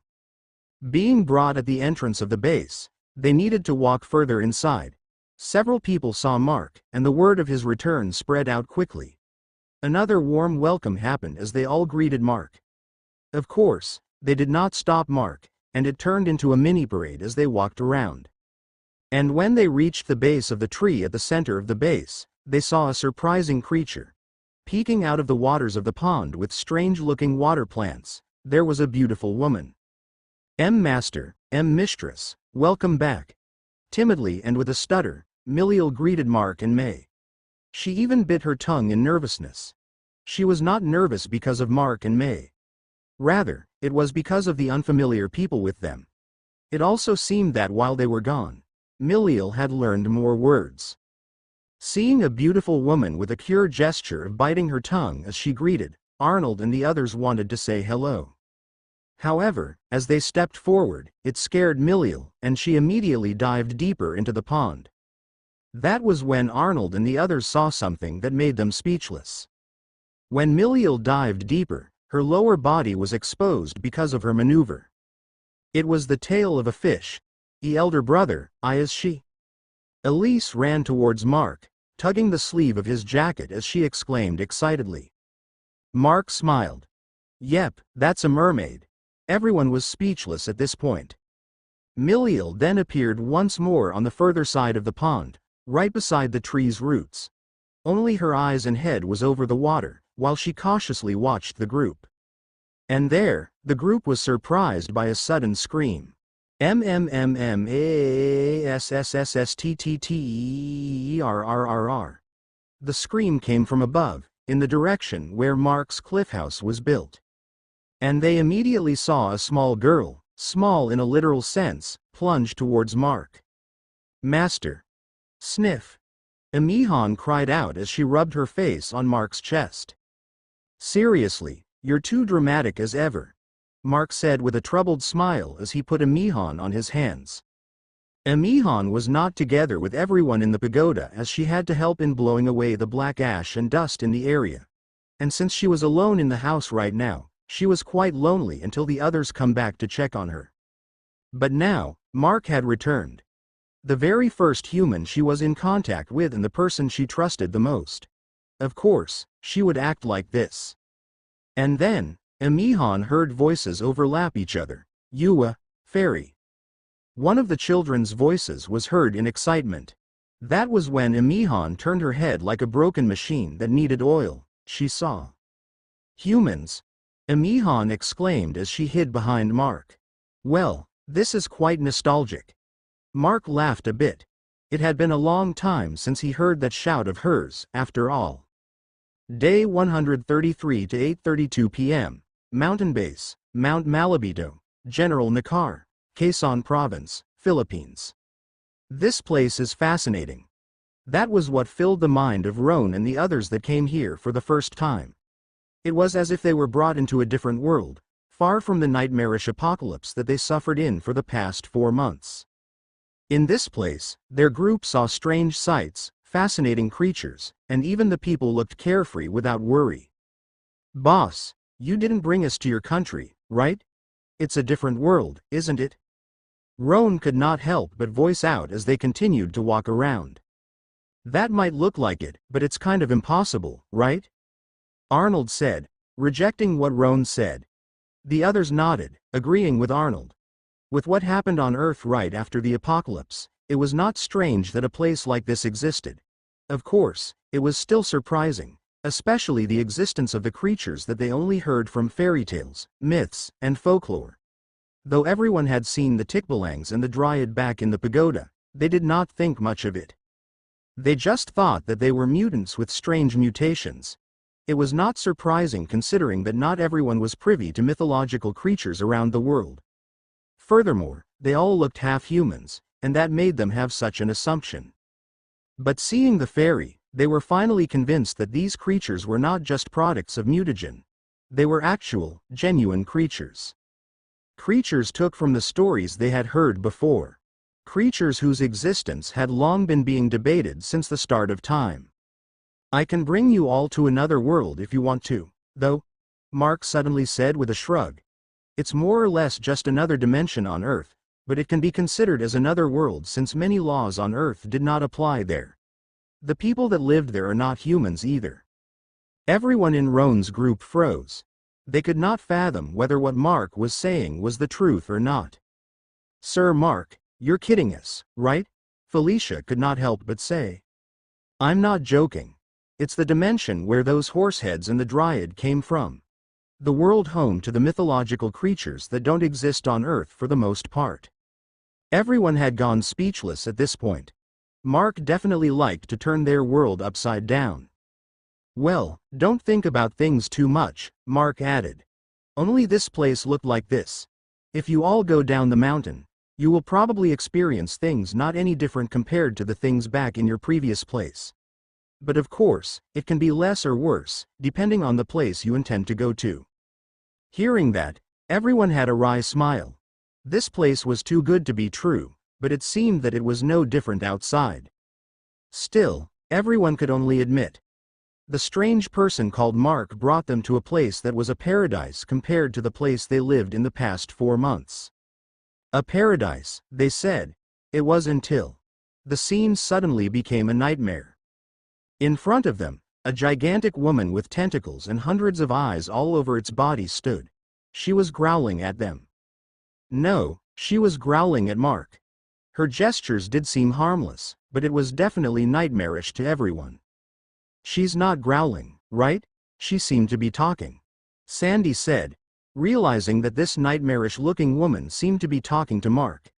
It was impossible to understand, though, since all she did was to growl with a bit of gesture with her hands. That was when they heard Mark reply. "Thanks," Mark said since Amy came to welcome him back. "Any changes with your child?" Of course, it was natural for Mark to ask that. Since Amy was keeping her supposed to be child secure all the time, no one else here knew its condition. To Amy's dismay, she shook her head. It seemed that there were no changes at all. "I'll check on it in later, okay?" Mark said, in which Amy reacted to in delight. She was already getting worried about her child, but she also felt that it was not dead at all. Thus, she could only wait in worry. Even though it was not sure that Mark could do anything at all, it was still better that he checked on that stone-like egg. On the other hand, however, Mark had a different reason for asking. It was because he could feel another consciousness in the base, albeit faint. Furthermore, it was coming to where Amy was staying. Amy then left immediately. Unless it was important business, Amy barely came out of her dwelling. After all her time was spent on taking care of that stone. "I can't believe that the fairy tale turned into horror, all of a sudden," Felicia murmured, which caused Roan to bump her fist on her head under their parents' orders. "Felicia, it's rude." Abraham reprimanded Felicia, causing her to lower her head in embarrassment. Mark did not mind the shenanigans of the group behind him and turned to Ophelia. "Ophelia, lead Snow to where she will be staying. Also bring that spider to the dungeon." "As you wish," Ophelia replied and took Snow's hand. Since this loyal maid could control the infected, she was the best person to handle Snow, Jeanette, and Trixie. Of course, she had Monique and Mara as her assistants since they were relatives of two of the three infected queens that was now in this place. However, since Ophelia was unfamiliar to her, Snow did not budge in her place and looked at Mark with confusion. Mark then patted her head, causing her eyes to squint. "Follow her. She will bring you to your bedroom. She will also give you food." Snow tilted her head upon hearing the word bedroom. She could not understand it. However, this infected queen reacted quite differently after she heard food and stared at Ophelia with bright eyes. "Ophelia, don't forget to give her food." "Yes." Ophelia nodded as she finally managed to pull away Snow. "Oh, by the way, don't give her infected food. She liked human food better." "Huh?" Ophelia then froze and looked at Mark before turning to Snow. "Master, you brought a strange one, didn't you?" Mark did not reply to that and only shrugged. Who had known that Snow would turn out to be a glutton for human food? "Odal." Mark then turned to Odalina. "Can you lead them to the temporary housing? It's already relocated, right?" "Yes, it's already been relocated to the east side, south of your house," Odalina replied. Before, the temporary housing was built outside Mark's cliff house. There were two of them, separating the males and females. However, that was inconvenient for the most part. It was Ophelia who suggested it to be relocated and built somewhere else. After all, it was kind of disturbing that people that were still new to the place were housed in front of the Lord's mansion. Ophelia said that it was like letting squatters build a house in front of the king's castle. Since she had a point in that, everyone agreed to it, and it was moved. And under Mark's command, Ophelia brought Roan's group towards the temporary housing. When Roan's group heard that they would be brought into temporary housing, they did not expect much. It was temporary, after all, but there they were mistaken. Reaching the southeast side of the base, they stood outside a huge building. Everyone was frozen once more. It looked more or less like a modern mansion with two towers. Of course, everything was all made of black-colored metal. It had two wings that were joined by a two-floor building in the middle. Then, with Odalina in the lead, they all entered inside. "This is where all of you will be staying temporarily," Odalina said with a smile as they entered the first floor. "The north wing is for women while the south wing is for men. In this first floor of the central lobby, there are family-sized rooms which can be shared by family members." The last sentence was said by Odalina while looking at Abraham that was pushing his wife's wheelchair. Odalina then turned to Roan and Marielle. We also had several couple rooms on the second floor. There was no other explanation needed for that part. And of course, Marielle turned red, and Roan was panicking. We are not really, we'll take it. Roan tried to deny, but before he could do so, Marielle cut him off. Marielle. What are you? We'll take it. Marielle pushed forward, even though her face was already flushed embarrassment. Of course, it caused some banter within the group. Marielle was pushing forward aggressively. Still, while Roan received some playful jeering from the men, Marielle received some encouragement from the women, especially from Candace, that was Roan's mother. Take care of my son well, all right? Candace said to Marielle. We're already old, but we still don't have any grandchildren. Those words made Marielle glad and more embarrassed at the same time. However, there was no pulling back. Hearing about the topic of grandchildren, though, Felicia had a slightly bitter smile. Soon, Odalina brought them to their assigned dwellings. There were also other people that were staying in the temporary housing. Apparently, there were prerequisites that needed to be fulfilled if one wanted their own housing in the base. One of which was having a family or being a couple. Another way was to gain enough contribution to the base. Of course, not everyone could fulfill this immediately, and they were still staying at the temporary housing. However, it was not bad at all. In fact, rather than a place where new people were thrown into, the temporary housing was more or less like a huge inn. Furthermore, people that came in groups could share a room on their own. After all, this was a better arrangement than letting unfamiliar people sleeping in one room with all their belongings scattered around. While the designation of rooms ended shortly, Roan seemed to have slipped out of the room he shared with Marielle and tried to join the other men. Of course, he was banned from entering and kicked out by Arnold and Ernst. And lastly, the three children. In front of the temporary housing, there was a nursery house. This was where all the orphans were staying. This was also the same place they were receiving a proper education.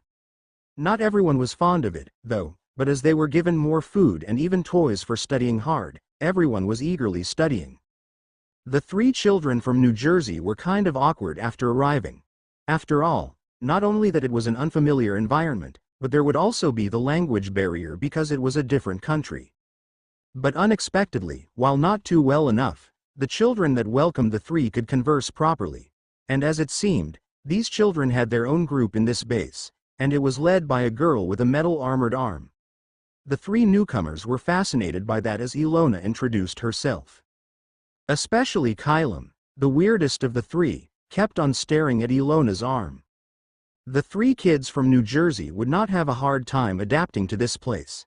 It was because most of these kids here were all chosen by Mark to stay in this place. He would not choose bad kids, after all. There were also some hard-headed ones at first, but they all changed after being educated properly, and since most of the kids had good behavior. After the duties given to them, Aphelia and Odalina returned to Mark's house to report. Master, you brought back a merry bunch, aren't you? Odalina asked, with Hannah following behind her. It's a good thing, though, it's what matters. Mark replied while checking the things inside his and May's rings. Master, about Hannah. Odalina voiced out. I want her to stay here and become one of the maids if possible. Are you sure about that? Mark asked. I think it will be fine. She had been trained with the basics, already. She could help us with the house chores while we manage other things outside. If that's the case, there's no problem for me. Mark agreed. Thank you. Odalina replied with a bow. Hannah also followed. And there, Odalina led Hannah away to show where she would be staying. It seemed that the aunt and niece would share a room together. Seeing the two go out, Mark shrugged. Trained, she said. That murmur Mark just let out showed how much of a mystery Odalina's background was. Day 133 to 9:25 p.m. Mountain Base, Mount Malabito, General Nakar, Quezon Province, Philippines. After leaving their things at home, Mark now stood on the walls of his base. It was dark. But as Mark had just woke up from sleep back there in Pennsylvania, he did not feel the need to take another rest. Mark circled atop the walls of his base. He realized how much destruction that battle with the Great One caused. Not any fauna could be seen inside more than 200-meter radius from his base. All he could see was the black dust and the contaminated soil at parts that the dust had been removed. If one was to look at this scene from the sky, it was not wrong to say that his base was like a large blackhead in the face of the mountain. Seeing this disastrous scene, anyone not in the know would definitely wonder how his base came out unscathed. It was nice that the base came out intact with the combined effort of everyone. Of course, it was mostly Mark and Spera who warded the attacks of the Great One, while the others dealt with the remaining members of the Chinese branch of Ouroboros. Nevertheless, it was a close fight. If Mark did not think of a countermeasure back then, it would not be surprising if his base turned into dust. And even if they managed to kill the puppet that the Great One used there, it would be questionable how the other eyes would react to it. Clearly, Ninth did not seem hostile, but what if they learned that one of them was turned into a puppet and Mark killed it? It was hard to say how that embodiment of boredom would respond. Mark jumped off the wall, going outside. The men currently on patrol atop the wall saw him and watched. They were definitely gratified to the owner of this base. It was not surprising to see a leader of a group staying behind the curtain and command his troops to deal with the situation. That was how the military worked, after all. Generals sit behind their men while gathering medals of valor from the poor soldiers. Although it did not apply to all generals and other high-ranking officers, it still happened a lot and was questioned by the minority of the society. It was also how gangs and other militant groups work. For the most part, their leader stayed behind the lines until there was no other choice but to step in. And at that point, their group had already suffered a lot. Mark, on the other hand, was eccentric in this way. He was the leader of this base, its owner. Nevertheless, he was the one to jump to lead the front lines, ramming the enemy lines using sheer might in his playful schemes. And now, Mark was personally checking the aftereffects of the battle, while if it was a military settlement, the leader would only wait for the reports of their men. Outside the base, Mark walked towards the place where the dust was the thickest first. It was surprising, but the black dust was about half an inch deep before the surface of the soil. It was as if they had just experienced a volcanic eruption like this. Mark could not help but notice. He picked a handful of black dust. This black dust was not as destructive to organic and non-organic materials in a short time. However, it seemed to suck in nutrients slowly from the surfaces it touches.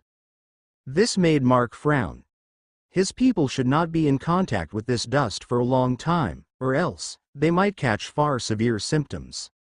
Other people would not notice it immediately, but Mark that could control his blood felt some nutrients in his body was being sucked into his hand and to the dust. It was slow and unnoticeable. However, it was, in fact, happening. Nevertheless, they could not just leave it be either. No one would be able to move the dust without manpower. I need to test this further. Also gather more information. Mark decided to do some tests with the dust, and later, ask the workers that dealt with the dust some questions. Mostly regarding their health. It had already several days since this dust had covered the land around his base. There might be symptoms among the workers already. Creating a container using his blood, Mark filled it with dust. He then walked towards the perimeter of the affected area, and then, into the forest outside. As he left the affected area and deeper into the forest, he could see that the plants and trees nearest to the contamination were pale-colored. Some were even dying. To think that this is more troublesome than we thought, Mark grumbled. That guy who called himself the Great One definitely gave them a headache. Is that guy really playing around? What he did more or less tried to eradicate us in many ways. That was what Mark thought. Bringing a puppet that was actually an eye. Its death could have angered the other eyes and make them eradicate his base. It was prevented when he changed the battlefield to somewhere else with the help of Spera. Furthermore, Mark remembered that the Great One also unleashed an attack towards his base but was prevented using a portal.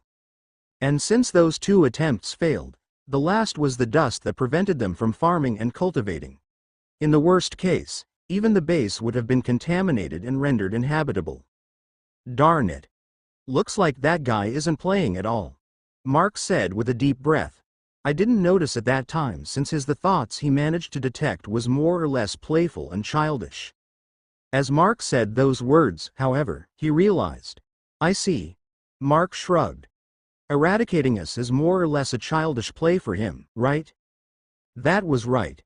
It did not need killing intent, anger, or other ill intention to eradicate someone. For some notorious people, even serial killers, it was just a play for enjoyment. It was Mark that mistook the Great One's intentions because of the faint emotions he detected at that time. It was a puppet, after all. The Great One's actual consciousness was somewhere else. Sometimes, being able to read emotions was not really reliable. After all, according to the person's values and interests, their emotions could mean an entirely different thing. I need to reflect on this, I guess, Mark sighed. We should take measures about this dust first, though, he said as he gazed at the vast plot of land that was rendered useless because of the black dust. And from there, in the middle of the black contaminated land, Mark sat like a child playing with sand. The first was cloth. Of course, it was no go. Mark felt dumb for trying it in the first place. The dust would get stuck in the gaps of the cloth. Although the effect was lessened, it was still there. For the second try, Mark took out a plastic bag inside his ring and wrapped his hand with it. Then, he took a handful of dust, once more.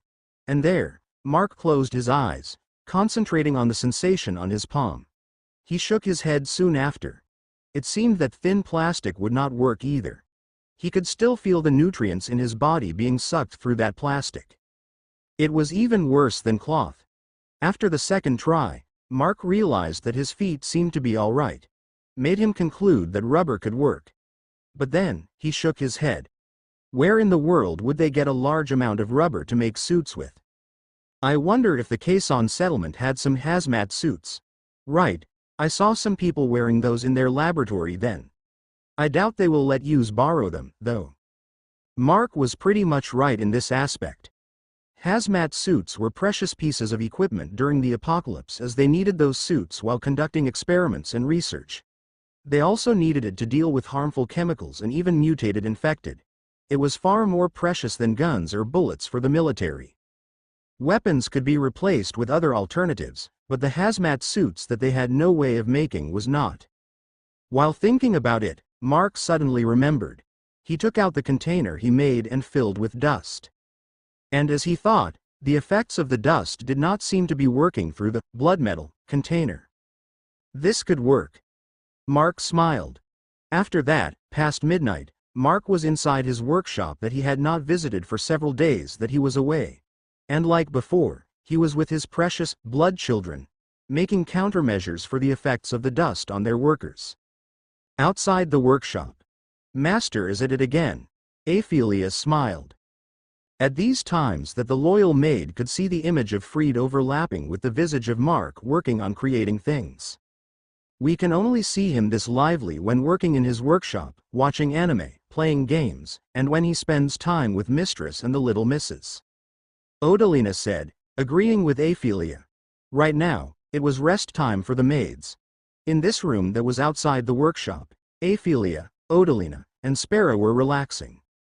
Most of the time, there were only 3 of them here. This time, however, there was another person. It was no other than Hannah. Most of the time, she was keeping silent. She only followed behind Mark before barely uttering a word. Now, she was following her aunt, Odalina, but was behaving the same. Of course, it was not like she was like this before, which made Odalina quite worried. However, she already heard what happened to Hannah's family and what she ended up before she was found by Mark. This behavior was not surprising for someone that was suffering from mental trauma. It also seemed that Hannah was not having proper sleep during their journey, either. Hannah, are you feeling okay? Odalina asked as she gave her niece a warm cup of coffee. I'm fine, Aunt. Hannah stuttered. Just relax, all right. You're safe here. Those bad things will not happen anymore. Odalina caressed Hannah's head gently. Aside from her children, Siegfried and Odette, Hannah was likely the only family member she had left. Of course, she would give her enough affection. Hannah properly received Odalina's sentiments and smiled, though she still did not speak too much. Seeing that, Odalina could not help but remember the earlier days when May was also showing the same gestures. Back then, May only followed behind Mark with minimal words and gestures. Why not ask Master to give her a mutation later? I think he will not deny her. Spera suggested. It was a good suggestion. If she received a mutation from Mark, she might recover after a while. Mutations had no direct effect on the recovery of mental trauma, but according to Mark, it had some effects on the mentality of the mutator. In fact, May's recovery became faster after she became one. She became a bit selfless towards the people she considered as family, though. After the break, Spera stood up. Is it time already? Odalina asked. Yes. I have to open a portal to transport the things we collected on the other side. I'll go with you. I can use my infected to carry more baggage. Aphelia suggested, in which Spera agreed. If they could transport things faster, there would be less toll on her. The night passed like that, with Mark going back and forth in his workshop, and the dungeon where the infected he was keeping was locked up. He used up the blood supply they managed to store after working for a while. The next morning came and the important people in the base were called by Mark. Even Huey and the others that were still in the pagoda was called back. It was now time to talk about the plans from here on and the things Mark heard from the embodiment of boredom, the eye called Ninth. Day 134 to 9:26 a.m. Cliff House Meeting Room, Mountain Base, Mount Malabito, General Nakar, Quezon Province, Philippines. After everyone had their breakfast early in the morning, the representatives in charge of certain aspects of the base was called by Mark for a meeting. There were Huey, Colleen, Odalina, and Hannah, who were now following orders directly under Mark and May. Aphelia and Spera were also under Mark, but they were also representatives of other teams. Aphelia was with Mara for the people that were taking care of the infected they were keeping in the base, while Spera was here for the transport group that was in charge of transporting supplies through the portals she created. Trisha, who was among the first people in this settlement and came with Huey's group, was also here as the one managing the food supply and distribution. The old couple leading the farming efforts in the base were also called here. After all, one of the subjects of this meeting had something to do with the black dust. Roland, Nikki, and Mark's group of friends were also here. They were the ones in charge of collecting the supplies at the facilities around the pagoda. Even though it was not officially established yet, they were more or less the supply collection group of the base. Next were Ed and Ron. The two that also came with Huey's group was now in charge of the building efforts in the base. Hamlin, the old man that Mark recruited back in Eastport Settlement, the family that was taking care of the bloodchild, Salacia, was also here. Being a fisherman, he was also experienced with drying fish. That was why he was helping out in drying meat and other perishables in the base. But now, it seemed that Mark had other work for him this time. Annika and her father, Darren Salvador, were also present. Because of Annika's powers, they were currently among the most important within the people of the base. They were managing the stables and other places where animals were being used. If it was before the outbreak, taking care of the stables was not that good of a job. But now, they were actually managing a den of monsters. It was a feat for anyone that knew. The next one was the sisters, Tullia and Audrey. Tullia was one of the slaves that was saved from the Death Valley settlement and was used as a bargaining chip to make her sister cause a problem as a spy in the port of Rizal settlement. Now, the two were among the leading figures that were hunting animals in the mountain. Then, there was Mayumi and her younger brother. They were the current leaders of the tribe that joined Mark's base. As of now, they were helping around the place with whatever they could. Right now, they might not be of much help, but after Mayumi came of age, she would be a great asset to the base. Colleen, Carla, Alana, and Jaya were also here. They were now among the fighting force of the base, after all. Together with the four was Haley and Nicole. Well, for the most part, Haley and Alana, as fellow Otakus, were going around thinking about things they could add to the base. And among the newcomers, Roan and his father, Abraham was here together with Arnold. Lastly, the Tamawo, Pephiel, Edsel, even Tarimaleo, and his wives were called back from the spirit dimension. After all, this was a very important meeting that everyone that needed to know about it should be present. Still, with everyone being called like this, they were all confused. The room was a bit crowded now. However, all of everyone's attention was with Mark that was standing in front of them. "Everyone I called is already here. Should we start?"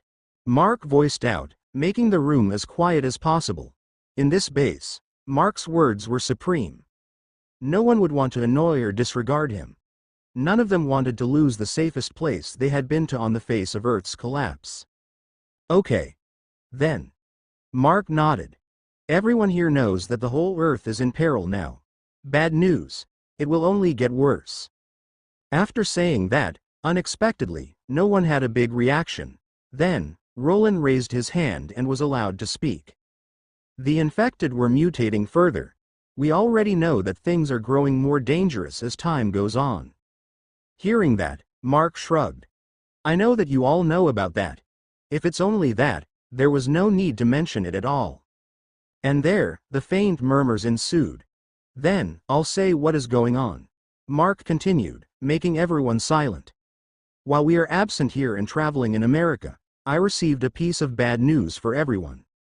The second wave of this apocalypse will come soon in the future." The second wave of the apocalypse. Those words put everyone's thoughts into turmoil. "Boss, is this true? I mean, confirmed? If that's the case, what will happen?" Huey raised his hand and voice out. "I have no idea, either." Mark shook his head. "The source of the news might also be just playing with us, but I can at least confirm that he's not lying." And then, Mark added, "In any case, even if that guy is joking, we can't just ignore the words of an existence akin to an apostle of a god, can we?" That caused everyone to exclaim. From an existence that was like an apostle of a god, there was no way they would ignore the words of someone like that. It was like receiving an oracle directly. What Mark had just said caused the eyes of Mayumi, that was from the family of Seers, to glitter. The room became a bit noisy, and because of it, Mark did not continue and watched. "Please be silent. Big Bro can't continue." A woman's voice echoed in their minds. Of course, it was no other than Jaya. "Who?" Someone shouted in shock. It was Roan. Even Abraham and Arnold were surprised.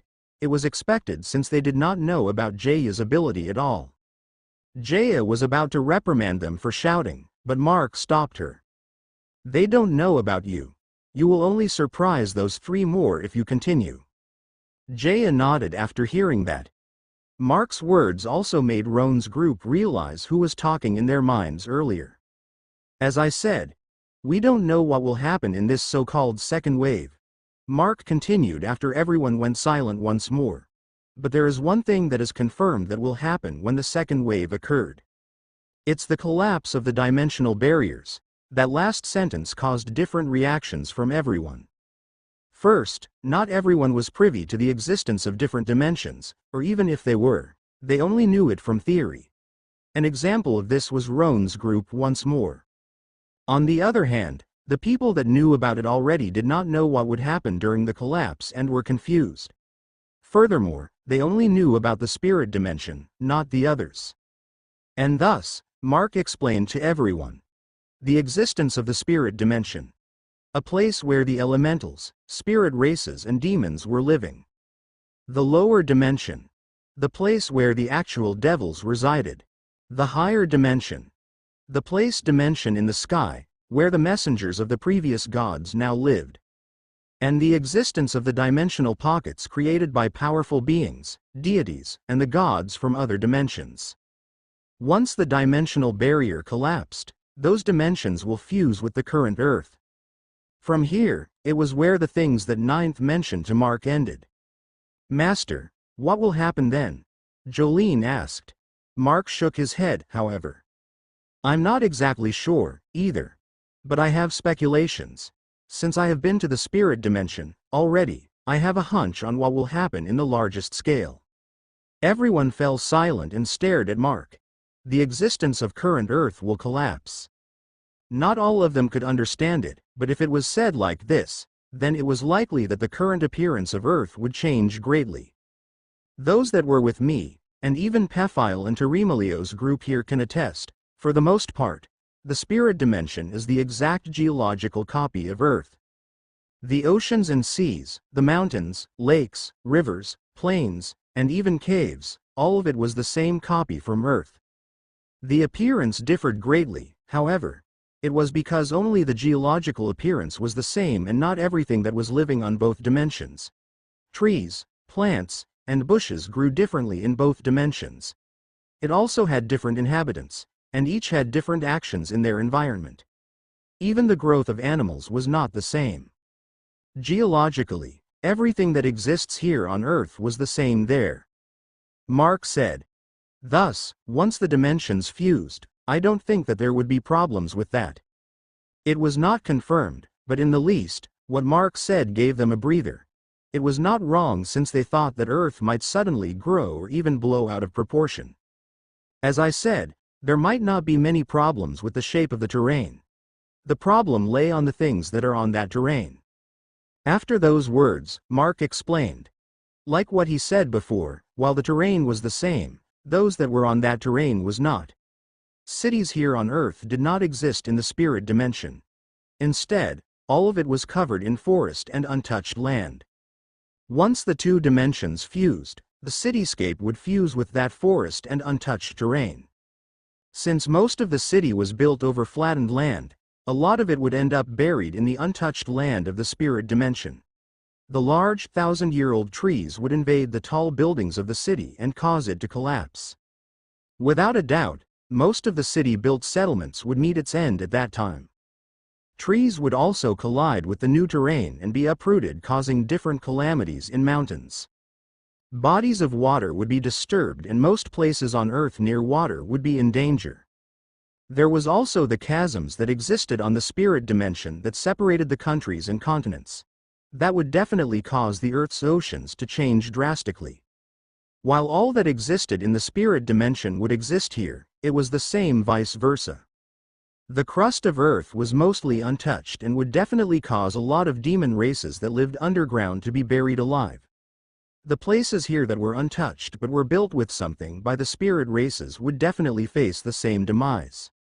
A great example of it was the stone fortress of the White Duendes. They built a fortress on the face of a rocky mountain and even made a very deep dungeon on the mountain. Here on Earth, however, that mountain was totally intact. It would cause the stone fortress to be buried in rocks and rubble, killing everyone that was inside it. When Mark explained this part, Felinia, that was the princess of that kingdom of duendes, was drained of her color. After all, she was just given the fact that her family might suddenly perish like that. Then, won't this place be in danger too? Old man Hamlin asked. He was concerned since he was with his grandchildren. But to that question, Mark strangely smiled. Not really. If all of my assumptions are correct, we're pretty much safe thanks to that bastard that turned everything around the base to dust. Everyone was confused at this point. They could not understand what was happening. Mark then turned to Colleen and Alana. Remember what the area around Chio looked like on the other side. Hearing those words, not only the two but those that were with Mark at that time remembered. Ah! Colleen could not help but exclaim. There's nothing but dead trees and plants at all. That was right. Because of what happened in the kingdom of Sylphs, there was barely anything around their area. They built this base in the spirit dimension. We only need to uproot those dead trees and flatten the land a bit around the size of our base. If we did that, we might not be affected by the fusion of dimensions at all. That was a surprise to everyone. The situation around the base suddenly became a blessing in disguise. While everyone was rejoicing over that fact, a sudden unfamiliar voice of a girl was heard. Ooh! Nice deduction. What's next? Mark could not help but jump back. The voice actually came from beside him. And there, a little girl, about 8 or 9, stood. Everyone was surprised. What was more, the girl actually had 3 eyes on her face. Day 134 to 9:56 a.m. Cliff House Meeting Room, Mountain Base, Mount Malabito, General Nakar, Quezon Province, Philippines. Mark jumped back in utter surprise. It had been a very long time since he had last felt this way. If he remembered correctly, he was still in preschool at that time. When Mark started to develop his emphatic abilities, although he would still get surprised from time to time, it was not as impactful as this. And why Mark would not feel surprised? The girl's presence only appeared after she finished her sentence. It was as if she was a ghost that suddenly popped up there without any sign. The moment her presence appeared, however, Mark knew in an instant that this girl was an I. It was because her mental fluctuation had a distinct pattern that was similar to Ninth. Furthermore, no one would think that she was human, even at a glance after seeing her face. She had 3 eyes. Usually, one would think that she only had an extra eye on her forehead. While that was correct, her eyes were all far from normal ones. It was because all her eyes had vertical slits. Even the eyelids were symmetrically shaped left and right. Anyone that would see her would think that she was a monster. Well, in the least, she looked better than the one that became the Great One's puppet, who had a single large eye covering half of his face. Still, because of her sudden appearance, everyone in the room went into alert and defensive stances. One word from Mark and all the combatants in here would attack. Everyone. Don't make any move, Mark said in a warning. He knew that his people were all waiting for his command to attack. But even if he did give it, there was no way that they would win. Some of them even knew that fact by the feeling within their guts. Oawa. What's wrong with you people? The girl annoyingly spoke. It was questionable whether it was how she really speak or if she was taunting everyone. No one responded to her question, however. Instead, Mark asked his question in return. What does an eye want from us now? Mark was frowning at this point. Of all the things he did not want to encounter at this moment, it was the apostles of the observer, the eyes. There was no ill intent coming from her like Ninth. However, there was a distinct feeling that was pushing everyone on edge whenever the eyes were present. The girl reacted in an unexpected way. You know what I am? How? Things became confusing at this point. Even Mark was frozen for a bit. Now that I thought about it, how did you know about the second wave? Sure enough, it drove everyone into confusion. The people here did not know what an eye that Mark mentioned was. It was expected that they would be confused at the sudden appearance of this strange girl. On the other hand, Mark was confused because of a different reason. It was because this girl seemed to have no idea about him at all. Hey, tell me, how did you know about us? The girl suddenly appeared in front of Mark from the spot where she initially appeared. No one in the room was able to follow her movements at all. It was as if she was not walking or running at all. It was not even exaggerated to say that she was teleporting instead. Furthermore, the way that the girl asked that question was a bit like a kid that was about to throw a tantrum. Thus, Mark answered with one word. Ninth. That was the safest answer that Mark could give at the moment. Still, that answer seemed to have surprised the girl. What? She said out loud, and then, she vanished. This made everyone even more confused. Everyone looked around, searching for the silhouette of the strange girl. However, none of them managed to see even her shadow. Boss, what is that? Huey could not help but ask. As the person with the highest senses in his room, he could tell that that girl was not something they should fight at all. And to that question, Mark replied honestly. Remember the source of the news I mentioned before? A person akin to an apostle of a god? Huey replied. And there, Mark nodded. That's right. That girl is one of them. This caused a commotion in the room. None of the people in the room could believe what they had just heard. And there, Mark made a prompt decision. I already said the news of what will happen in the future. I think it's fine to end the meeting here. Mark then spoke louder. The meeting will end here. I will write about what preparations we will need to do in the future.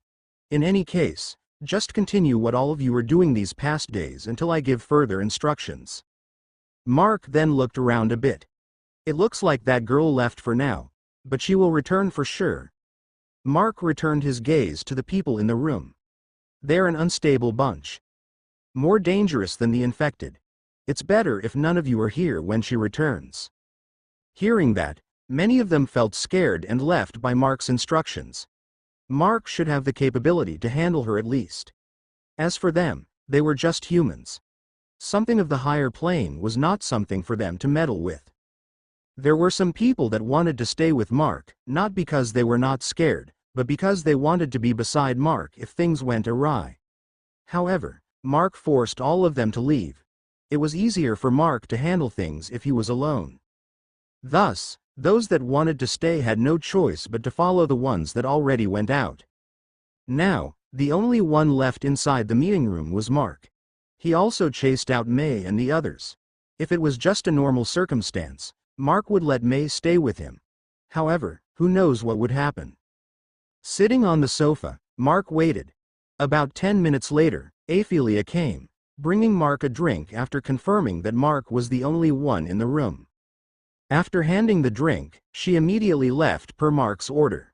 Mark got a bit bored.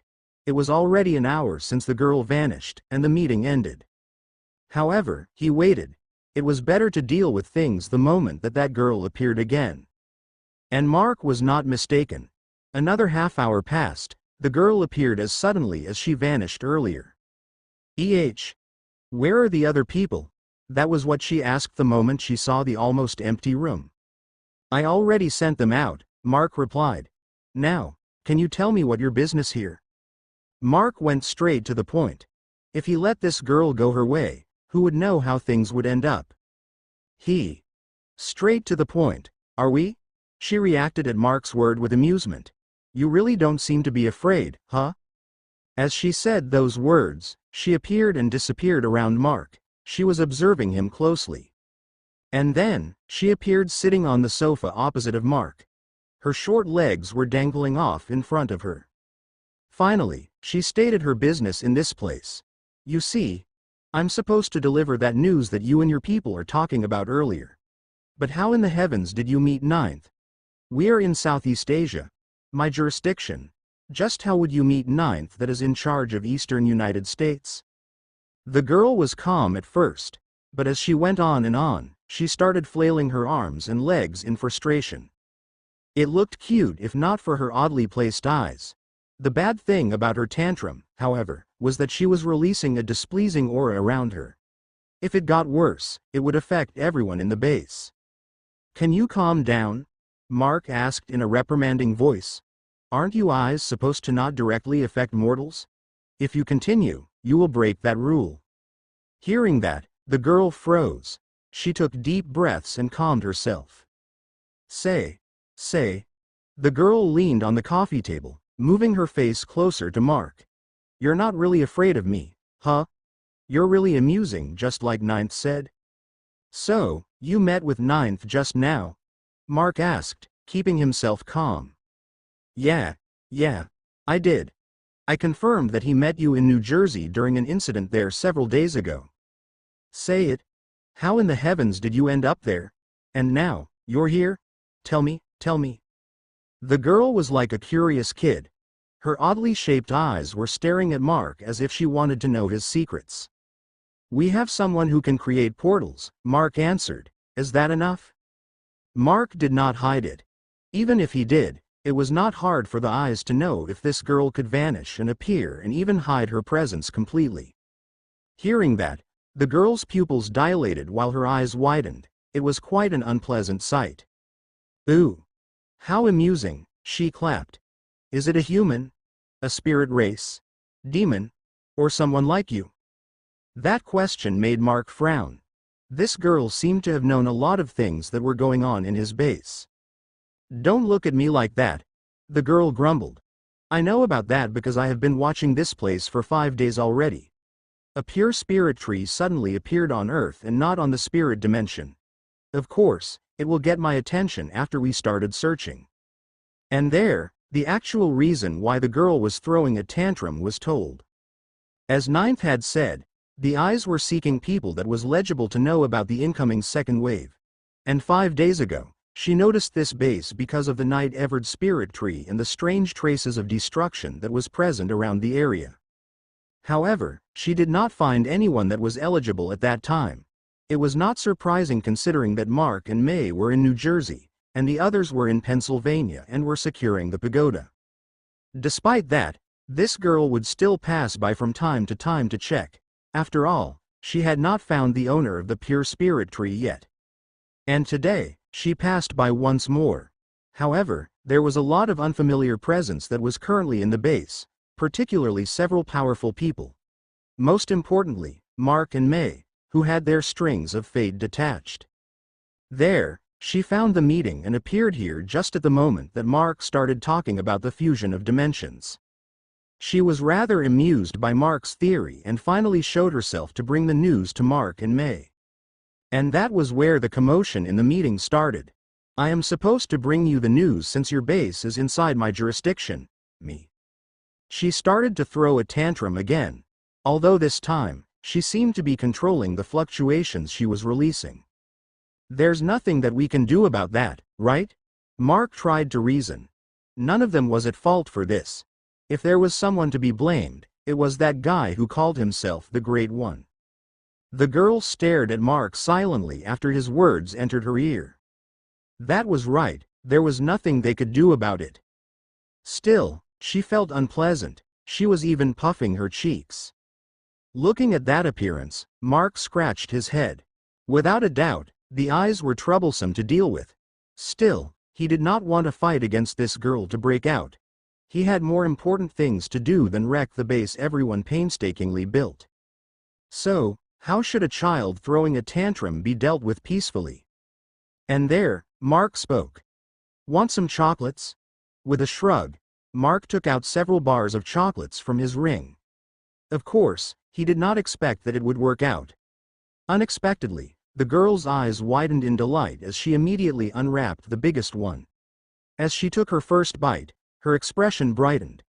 You're an amusing person. The girl smiled. By the way, I'm Fourth, the embodiment of amusement. Finally, the unstable girl introduced herself.